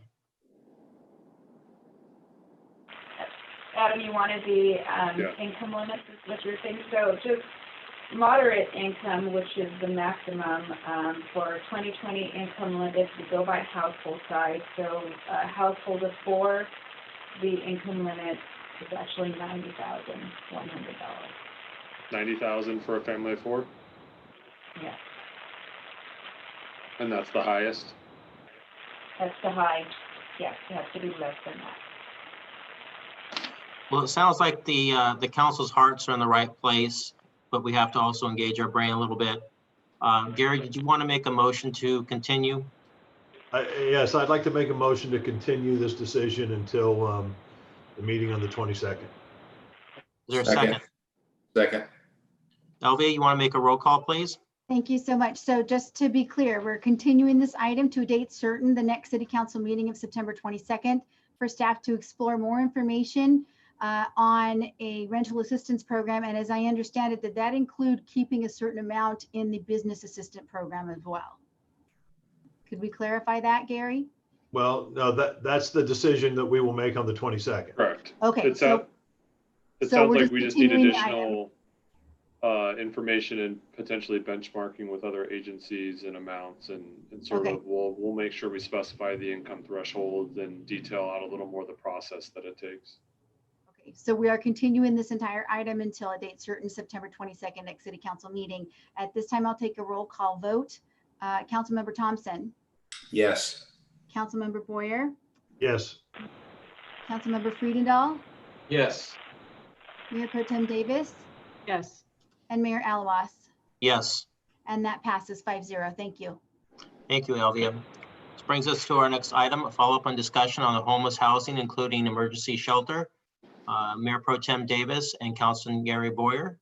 I believe, Adam, you're going to present on this. Yes, this is the item that's a continuation from Mayor Pro Tem Davis and Councilmember Boyer. Next slide, please. So we're here this evening to ask for additional funding to continue housing homeless individuals in our hotels and motels, which has been a mutually beneficial endeavor for both the business community, the homeless community, the city, and the residents. Just to get and also update you on some of the emergency shelter and other conversations we have at a sub-regional level. So just for a quick recap, it's been a couple months 3 months since we've been here. 2017, the city adopts a homelessness strategic plan. In 2019, late 2019, it's hard to believe it's been a year ago that we held our homelessness workshop of 5+ hours. Next slide, please.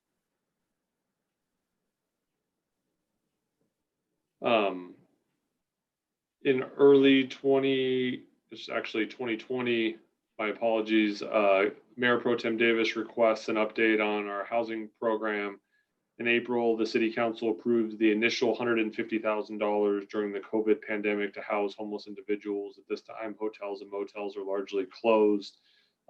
It's a way to help out our local economy, plus help the city enforce its own ordinances and provide shelter for those in need in conjunction with the CDC guidelines. Next slide, please. In May of 2020, the City Council receives a comprehensive update on homelessness solutions. At that time, a subcommittee of Mayor Pro Tem Davis, Councilman Boyer, and city staff are asked to return to the City Council with recommendations on housing homeless individuals, which we do in June. Next slide, please. And on June 9th, at the next meeting, we outlined 3 areas of homelessness and housing that we'll discuss later in this presentation. But largely it is to work on a sub-regional level, to work with LAHSA and some of the surrounding communities to see if there is a will to join forces and ask the county for funding. At that time, the City Council also approves a second round of funding to house our own homeless individuals at $150,000. Next slide, please. So from that meeting was our last action, a little update on where we're at from there. Previously, we've reported our point in time count, which is an annual process through LAHSA that talks about the number of homeless individuals. We've talked about in previous city council items that this is not an exact science. It's based on visual homeless encampments and/or individuals. Those statistics are compared with the San Gabriel Valley homeless population that's known. And there's a calculation done in conjunction with LAHSA and USC to come up with estimated homeless individuals in every community. So in 2018, the number of homeless, unsheltered individuals in Glendora was 60, increased to 65 last year. When we got our most recent update a couple months ago, it was 144 individuals. Next slide, please. Since the City Council has allocated $300,000 in one-time housing funds 150,000, as we just talked about, in April and June. The city has housed 63 unique individuals. 27 of those individuals have been transferred to Project Room Key, where the counties previously made promises to permanently house individuals that became part of that program. Project Room Key is currently winding down at a county level, and they're actually closing some of the hotels and motels and not accepting any new individuals. 2 individuals have found permanent housing. 2 individuals have accepted care for dependency issues. As mentioned in the previous item, the city is currently seeking reimbursement of expenditures through June 30th for this program, of which we're eligible to receive 75% in return through FEMA. And again, this program has benefited the homeless individuals by providing them shelter during COVID for an at-risk population, the business community by providing a steady stream of revenue to the hotels and motels which were impacted during the COVID pandemic, while allowing the city to enforce its ordinances under the 9th Circuit ruling, which we must be able to provide housing to ask individuals to move along or to not vacate or stay in parks. We must provide them an opportunity for emergency shelter. Next slide, please. So previously, the council has agreed on a 3-step process, sort of the urgent needs for homeless housing, emergency shelter, sort of what, when, where, and how, and then more permanent supportive housing. We can go to the next slide, please. The city council had authorized staff to get an updated point in time count. With COVID, that process has been a little bit difficult to undertake. In fact, a lot of our county partners, because of risks and exposures, have been unable to perform all of their obligations. However, both the police department and community services through Debbie Lopez and the Human Services Division have made contact with about little more than 130 unique individuals, homeless individuals, over the last 3 to 4 months. On the data that we do have, it's 55 females, 78 males. As it relates to our homeless population for females, they have been aged from 2 years to 66 years old, with an average of 40 years old in our community. 12 individuals have been under 30, and while 7 individuals have been over the age of 55. As it relates to our homeless population that we've encountered over the last 3 to 4 months for males, they've been in ages from 17 to 75. The average age has been 44. There have been 10 individuals under the age of 30 and 22 individuals over the age of 55. We are missing age information for 17 individuals. So these are averages based on the information that we do have, and additional information we try to gather throughout the process, but this is more detailed than the information that LOS has been able to previously provide to us. I think one of the key takeaways were just how many individuals we have over the age of 55 that are homeless in the city of Glendora. Next slide, please. So in terms of urgent needs, the extension of the agreement with local hotels and motels to continue to house our homeless individuals during the COVID pandemic is ongoing. We provided those statistics earlier, and tonight we're asking for an additional 150,000. From a regional and local approach, we've been working with the cities of San Dimas, Laverne, and Claremont to determine interest, in addition to Los Angeles County and LASA as well. Next slide, please. From an emergency shelter approach and conversations we've had with the county and LASA, we're looking at interim housing options, hopefully to be funded through the county shelter capital plan that the supervisors have and run through Measure H funding. The location and size would be to be determined, but we are hopeful that we will see a proposal from the county for consideration of the city council here within the next week. Next slide, please. And permanent supportive housing is, again, depending on who the city's partners are, if there is an appetite for that at a sub-regional level, different facilities in different cities, which would allow for a pipeline to help address some of the homelessness and allow cities to enforce their ordinances. Additionally, we have the housing element that's kicking off. The last time we talked, the agreement for Veronica Tam and Associates was approved by the council. Staff will have a kickoff planning commission meeting in November 2020 with an updated report by 2021. And again, the city must zone for an additional 2,000 plus units, both market rate and various income level restrictions. And again, the size and location of any permanent supportive housing would be to be determined. Next slide, please. So if the additional appropriation of 150,000 was approved, it would come from the Affordable Housing Fund.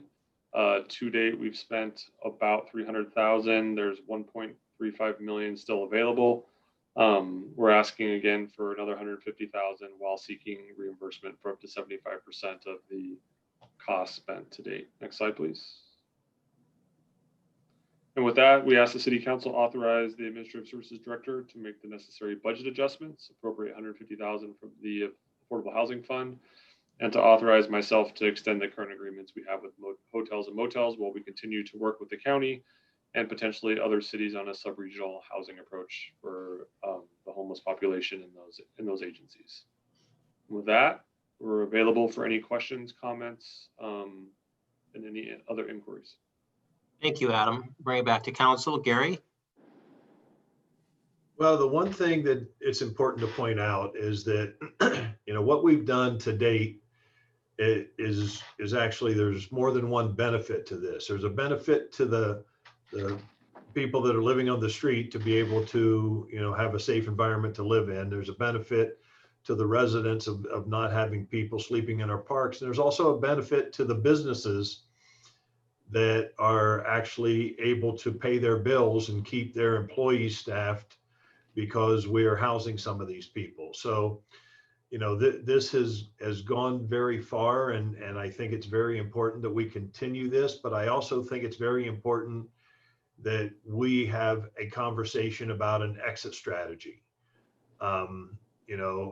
Spending $150,000 every few months, we can't do that forever. There has to be a time where we have to know exactly what we're going to be doing at some point when we come out of this program.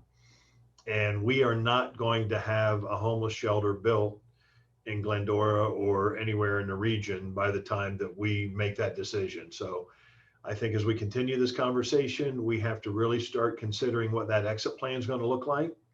But I'm hoping we can get the support to continue this with another $150,000 of taxpayer money. And this is money that belongs to the residents of the city of Glendora. And it's really important that we make the right decision for this. So I'm hoping we get the support. That's it. Thank you. Thank you, Gary. Karen, I'm going to go to you next. Okay, I don't have anything further to add at this time. I just think that this is a good idea for us to continue to work on both of these. Obviously, more permanent housing is an important piece to this, but for the time being, to provide the means to give folks an alternative, that this is a very good way to do it. So thank you. Thank you, Karen Mendel. I agree with everything that's been said. I was going to talk about an exit plan just as a FYI, but that can wait. I totally agree with the staff report and would like to see us do this. Thank you. Thank you, Mendel. David? Yeah, I certainly thank and applaud and recognize all the efforts from staff and the team to try to find permanent solutions for the people that will be assisted. My concern is the ones that don't choose to be assisted, but that are enjoying a nice resort environment, if you will. I think there needs to be an exit plan from that. They need to have some cooperative effort or skin in the game, if you will, that if this was a shelter, they'd have to have some chores or some responsibilities to this, not just be easy passengers. So while I think it's a great win-win for all the causes, and Gary mentioned those adequately, the people that are truly taking advantage of the services and getting on board with their own personal exit plan to grow and improve their station in life, we can't do enough. The ones that are just enjoying a nice place to flop, I got an issue with that, to continue doing that without an exit plan. So while I can support continuing this because the greater gain far outnumbers it, I still have concerns about the ones that are choosing not to adequately try to help themselves and make a difference, get off of a program. if I can, just really briefly, Mayor, Councilman, that is a sentiment I think we hear a lot from various members of the community and city staff, and it's well understood that because of the Ninth Circuit ruling with Boise, the rules around services are not clear. And if the city is going to ask individuals to not stay in the right of way or city property, we have to be able to provide housing. It is silent on what there is in return. And I think as staff hopes that as we continue to work with LASA, Union Station, and other providers to ensure services are provided and people can better themselves and get the help they need, whether it's dependency issues, mental illness, first and last month's rent. We've tried to explore all of those options. One of the unique challenges in the COVID environment is with a homeless population that is an at-risk population. A lot of our providers have had quarantine periods, 14-day quarantine periods where Union Station and LASA employees that have come out have to self-quarantine because they've been exposed. And so it is definitely a unique challenge during this time. And at this time, there are definitely more questions than there are answers. And we agree that an exit strategy will need to be more firm than it is currently. And that the future remains a difficult path forward. But our hope is that we continue to work with our local agencies in the county and LASA to put taxpayer dollars to work. Those sales tax dollars that you've paid for in the county of Los Angeles, we hope some of that investment comes back to Glendora and the surrounding communities to help pay for programs that are necessary. So appreciate the comments and definitely understood. Thank you, Adam. Thank you, David. I concur with what the rest of my colleagues have said. My biggest concern too is the exit plan. What's going to happen when we do run out of funds and all these folks are now on the street? Are they going to be angry? Are they going to be resentful? What's going to happen? And may have created even a larger problem than we currently have right now. Adam, what's the status on our updated proposal from LASA for our regional housing? So as I mentioned at the first part, we're waiting for something back within the next week. We saw a draft proposal that wasn't quite ready for prime time. And so we're waiting to circulate an updated signed proposal from LASA to cities we've met with previously to see if there's any interest on their end. And that would be Laverne, Claremont, San Dimas. And what is the current receptibility from those other two cities so far?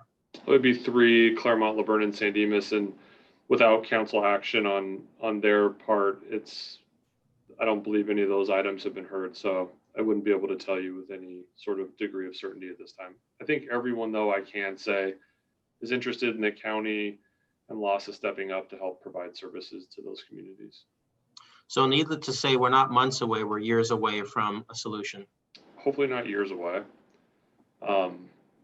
But I think as we look forward in what we're going to have to do to the impacts of our community, I think the homelessness count that we got back from LASA of 144 turns out to be pretty accurate.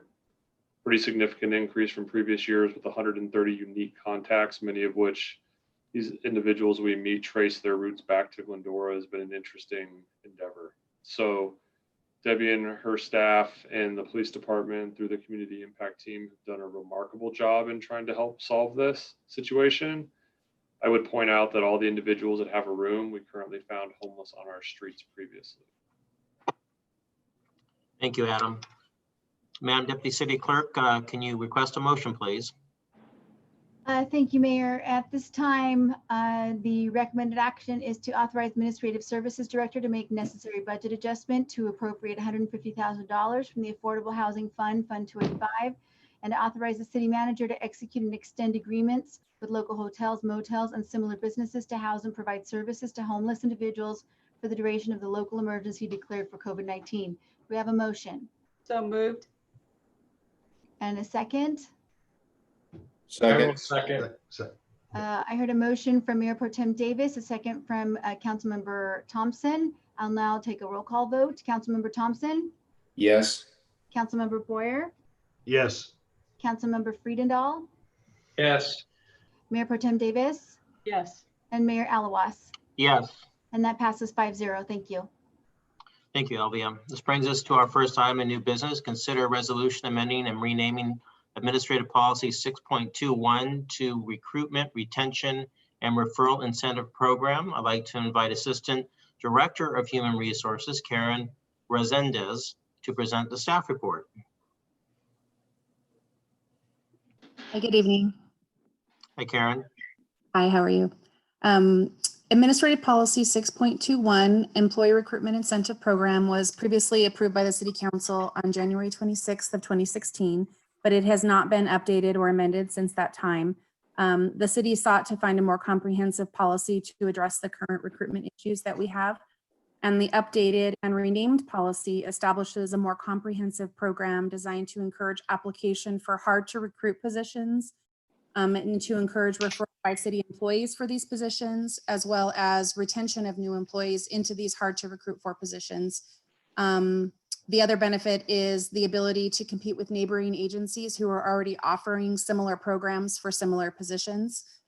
The new program is more comprehensive and includes discretion in the amounts to be paid for both the recruitment and retention incentive, as well as the referral incentive.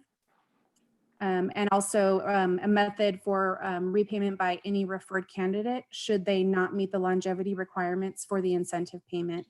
So the first part is the recruitment and retention incentive, and that is for someone that we would recruit into a hard to recruit for position. They are eligible to receive up to 2 payments, one at the time of hire and then one at the when they've successfully completed the required probationary period. And the total incentive amount for the program for the recruitment retention incentive could be up to $12,000, with each payment set up to 50% for each approved amount. And if that employee should leave prior to the 2 full years of service with us, then they'd be on a prorated basis. As far as for the referral incentive, this would be the referral payment for any city employee who referred an employee for one of these hard to recruit for positions, and they referred a successful candidate. They may be eligible also for up to 2 payments, one at the time of hire and then one at the time the employee completes their probationary period. And that amount is set up to $2,000 for the entire program. The original program only had a budget of about $4,000.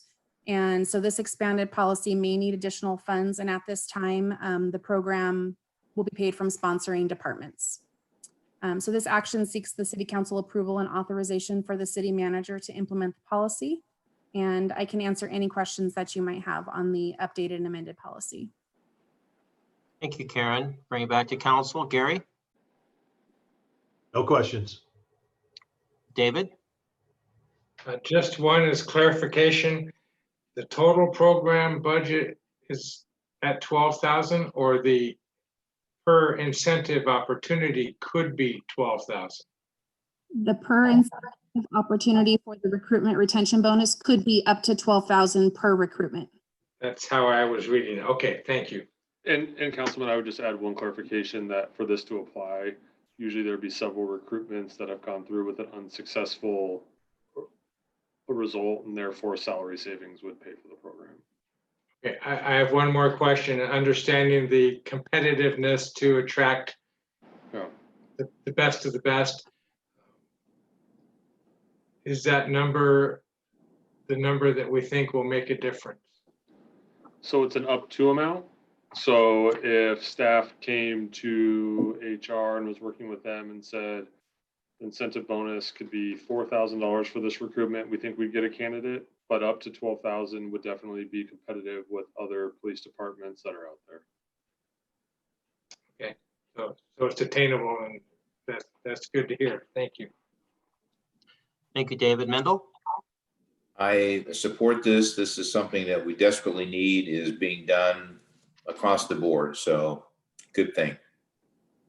Thank you, Mendel. Karen? No comments. Thank you, Karen. I've got a number of questions. How many other cities in San Gabriel Valley have a program like this? When we did our search, I believe there were at least 3 in the surrounding area. One of them, which was offering up to $10,000 bonus for police officers. And there are the agencies that we compete with. We did not survey all of the cities in the San Gabriel Valley, but there are local cities surrounding us that do offer such an incentive program. So we're somewhere around 3, you think? And that's not the entire San Gabriel Valley, Mayor. That's just the surrounding cities that we compete with for most recruitments. Correct. Okay. How many folks to date have taken advantage of our incentive program? Right now, the one that we have currently in process, I believe we have like 2 to 3 per year. It's not highly utilized. There's really no structure around it, an advertisement of it. New program, it'll be part of the recruitment process, and the whole program will be approved prior to the recruitment posting. So it'll be part of the recruitment process to have publicity for it so that it'll be utilized. Okay, so to be clear, have we given any monies out to date on the incentive program we currently have? Yes, we have. And any idea how much that was? I don't know the exact amount. It was much. And since I've been here for 2 years, I think it's been 1. Okay. 1 for a And total? that's not to hire someone. That's the current employee who's referred a successful candidate. And we don't know how much that has been paid out? The old amount is about $375 for a referral. Okay. There you go. So the incentive funds that an employee can receive, is that perishable? No, it's not. Okay.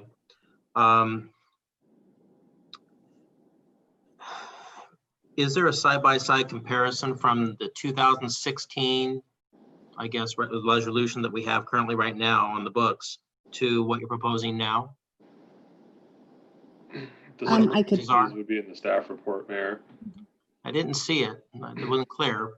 The staff report, if you take a look at page 294 of your packet or page 2 of the staff report, those 2 areas, one listed recruitment incentive and the other one referral incentive, are the changes to the program.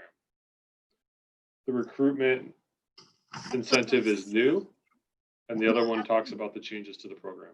Both of those are actually from the new program. One is the recruitment, one is the referral incentive. The prior program is mentioned in paragraph 2. I'm 2 sorry. of the executive summary? Yeah, hang on just 1 second. It was hard to discern what was the old and what was the new. Yeah, so it's just in the executive summary, paragraph 1, that the policy offered an incentive for referral and recruitment for any position. And it had differing amounts depending on the difficulty in recruiting. So if an employee were to refer another employee and they were successful, they would have received it.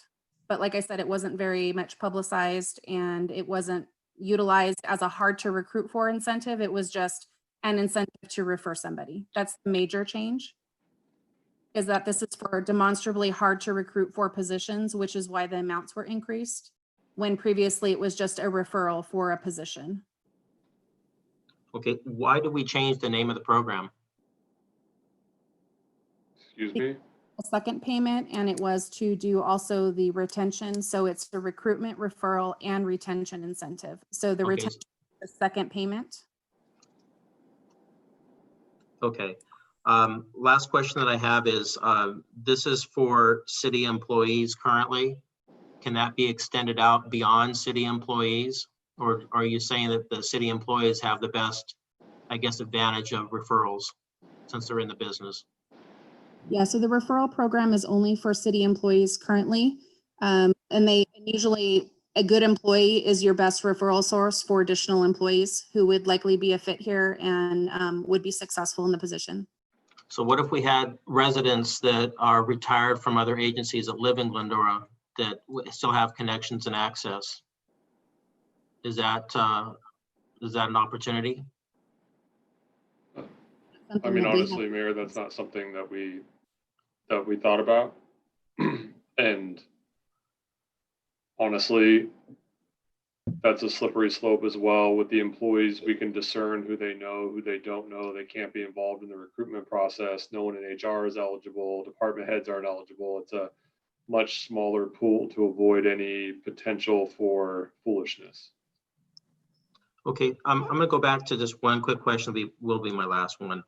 To David's question, how much do you think that you will put into that pool for this program with all the participating, I guess, groups that we have here?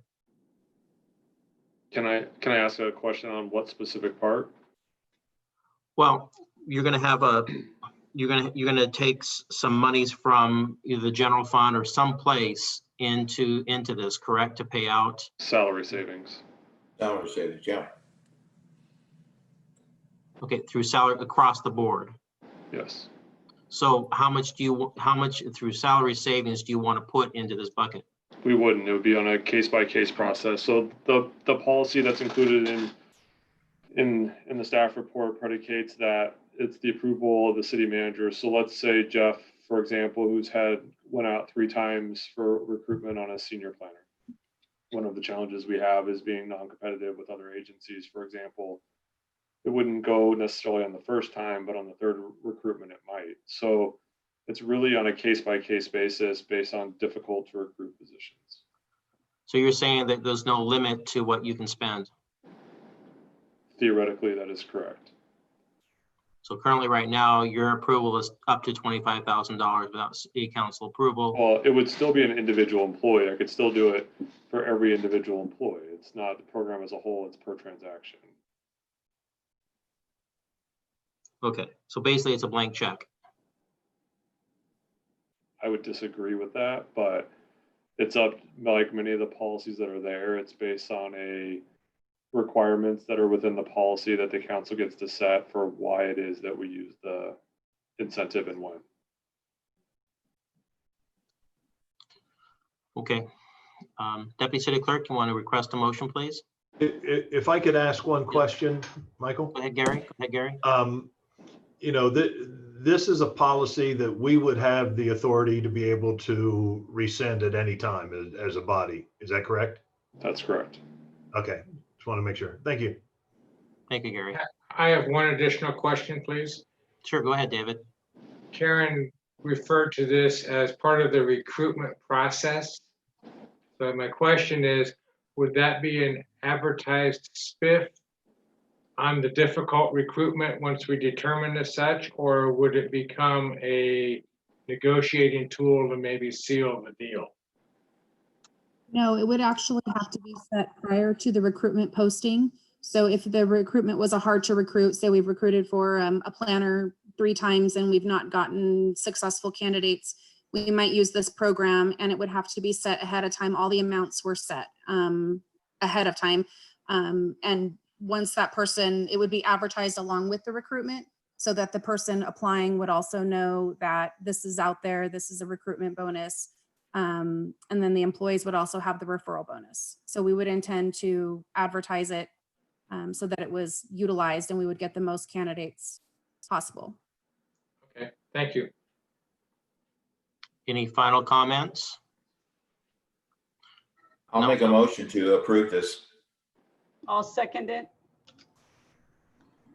Thank you. So the recommended action is to adopt City Council Resolution CC 2020-52, entitled "The Resolution of the City Council of Glendora, California, approving an amendment to provisions of and renaming of Administrative Policy Number 6.21 to Recruitment, Retention, and Referral Incentive Program." I've got a motion from Councilmember Thompson and a second by Mayor Pro Tem Davis. I will now take a roll call vote. Councilmember Thompson? Yes. Councilmember Boyer? Yes. Councilmember Friedendahl? Yes. Mayor Pro Tem Davis? Yes. And Mayor Alawas? No. No. And that passes 4-1. Thank you, Elvia. This brings us to our next item, an award of a contract for All-American Asphalt of Corona, California for Dyke Street, Prospero Drive, Soderberg Avenue, Gentry Street, La Serna Drive, and Brigade Lane and Delay Avenue. Improvement Project Plan 1281. Civil Engineer Malaya to present the staff report. Malaya? Thank you, Mr. Mayor. Good evening, council members. This is the award construction contract award for Dyke Street et al. Street Improvement Plan, number 1281. Next slide. This is the vicinity map. It shows that the project area is in the southwest quarter of the city. Next slide, please. This is the project location map. We can see it is between Avenue on the west, Brent on the east, north of Gladstone. These are the streets which were just spelled out, so I will be quicker. Briargate Lane, Delay Avenue, Dyke Street, Gint Street, La Serena Drive, Prospero Drive, and Soderbergh Avenue. Next slide, please. This is the existing pavement condition. As you can see, it is a old city area, and streets in this area were in not good condition. Dyke Street, Prospero Drive, and Soderbergh Avenue all are showing cracks and failing pavement. Next slide, please. Again, there are more streets: La Serena Drive, Gint Street, Briargate Lane. Next slide, please. So the project scope is, it will do the pavement rehabilitation of 157,000 square feet. It includes 2 to 4 inch of grind and overlay. Damaged sidewalks will be removed and replaced. Damaged curb and gutters will be replaced as needed. Cross gutters will be replaced as needed. And ADA accessible ramps will be installed. Next slide, please. Project award is, bid opening was held on July 9, 2020. Engineer's estimate was $350,500. 5 bids were received. Bids range from $329,798 to $411,824.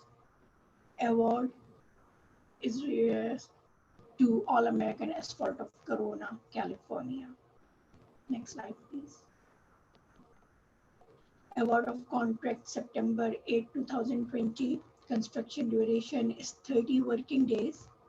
Expected construction start is October 6, 2020.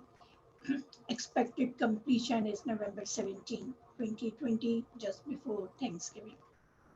Next slide, please.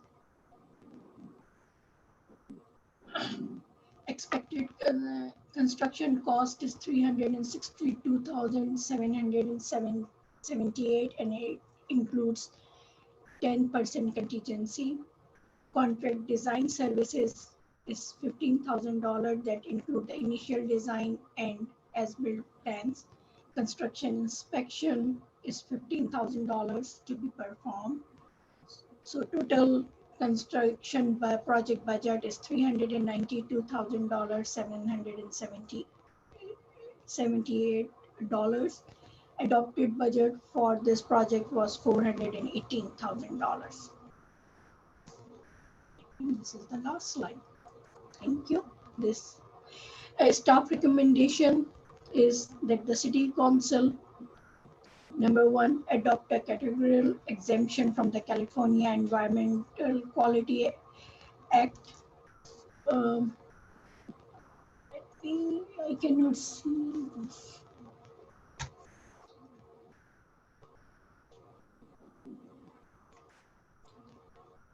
Adopt a categorical exemption per CEQA.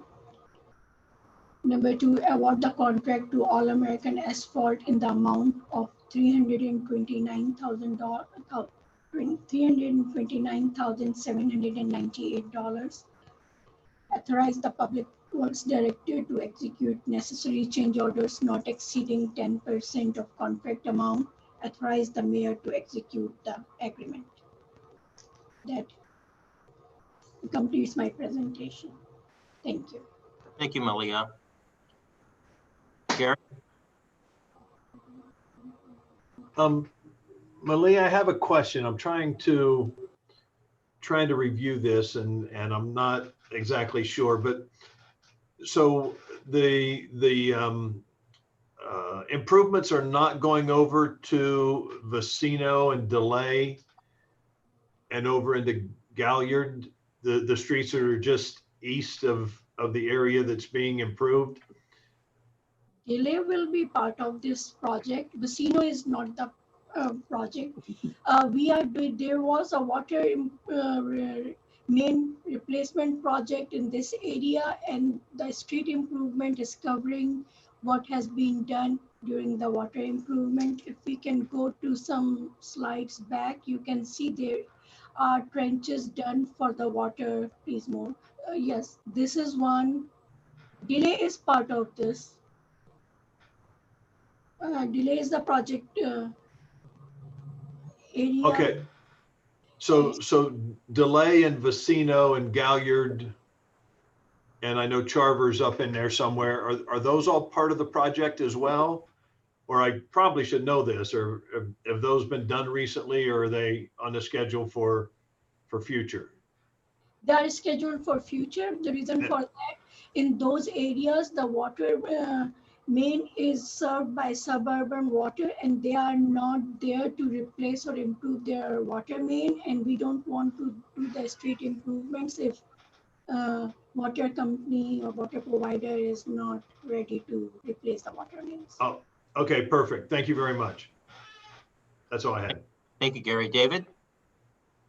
So what I would assess from this is that we do not anticipate any repeat surprises such as Lorraine Avenue had, because we've already been there in many of these cases. Is that correct? And this is just a grind overlay project, and we are not expecting any surprises. That's good answer. Thank you. Thank you, David. Mendel? No, let's get it done. Support it. Thank you, Mendel. Karen? No questions. Thank you, Karen. I have no questions either. Deputy City Clerk, you want to request a motion, please? Thank you, Mayor. At this time, the recommendation is to adopt categorical exemption from the California Environmental Quality Act pursuant to Section 15301C of the California Code of Regulations.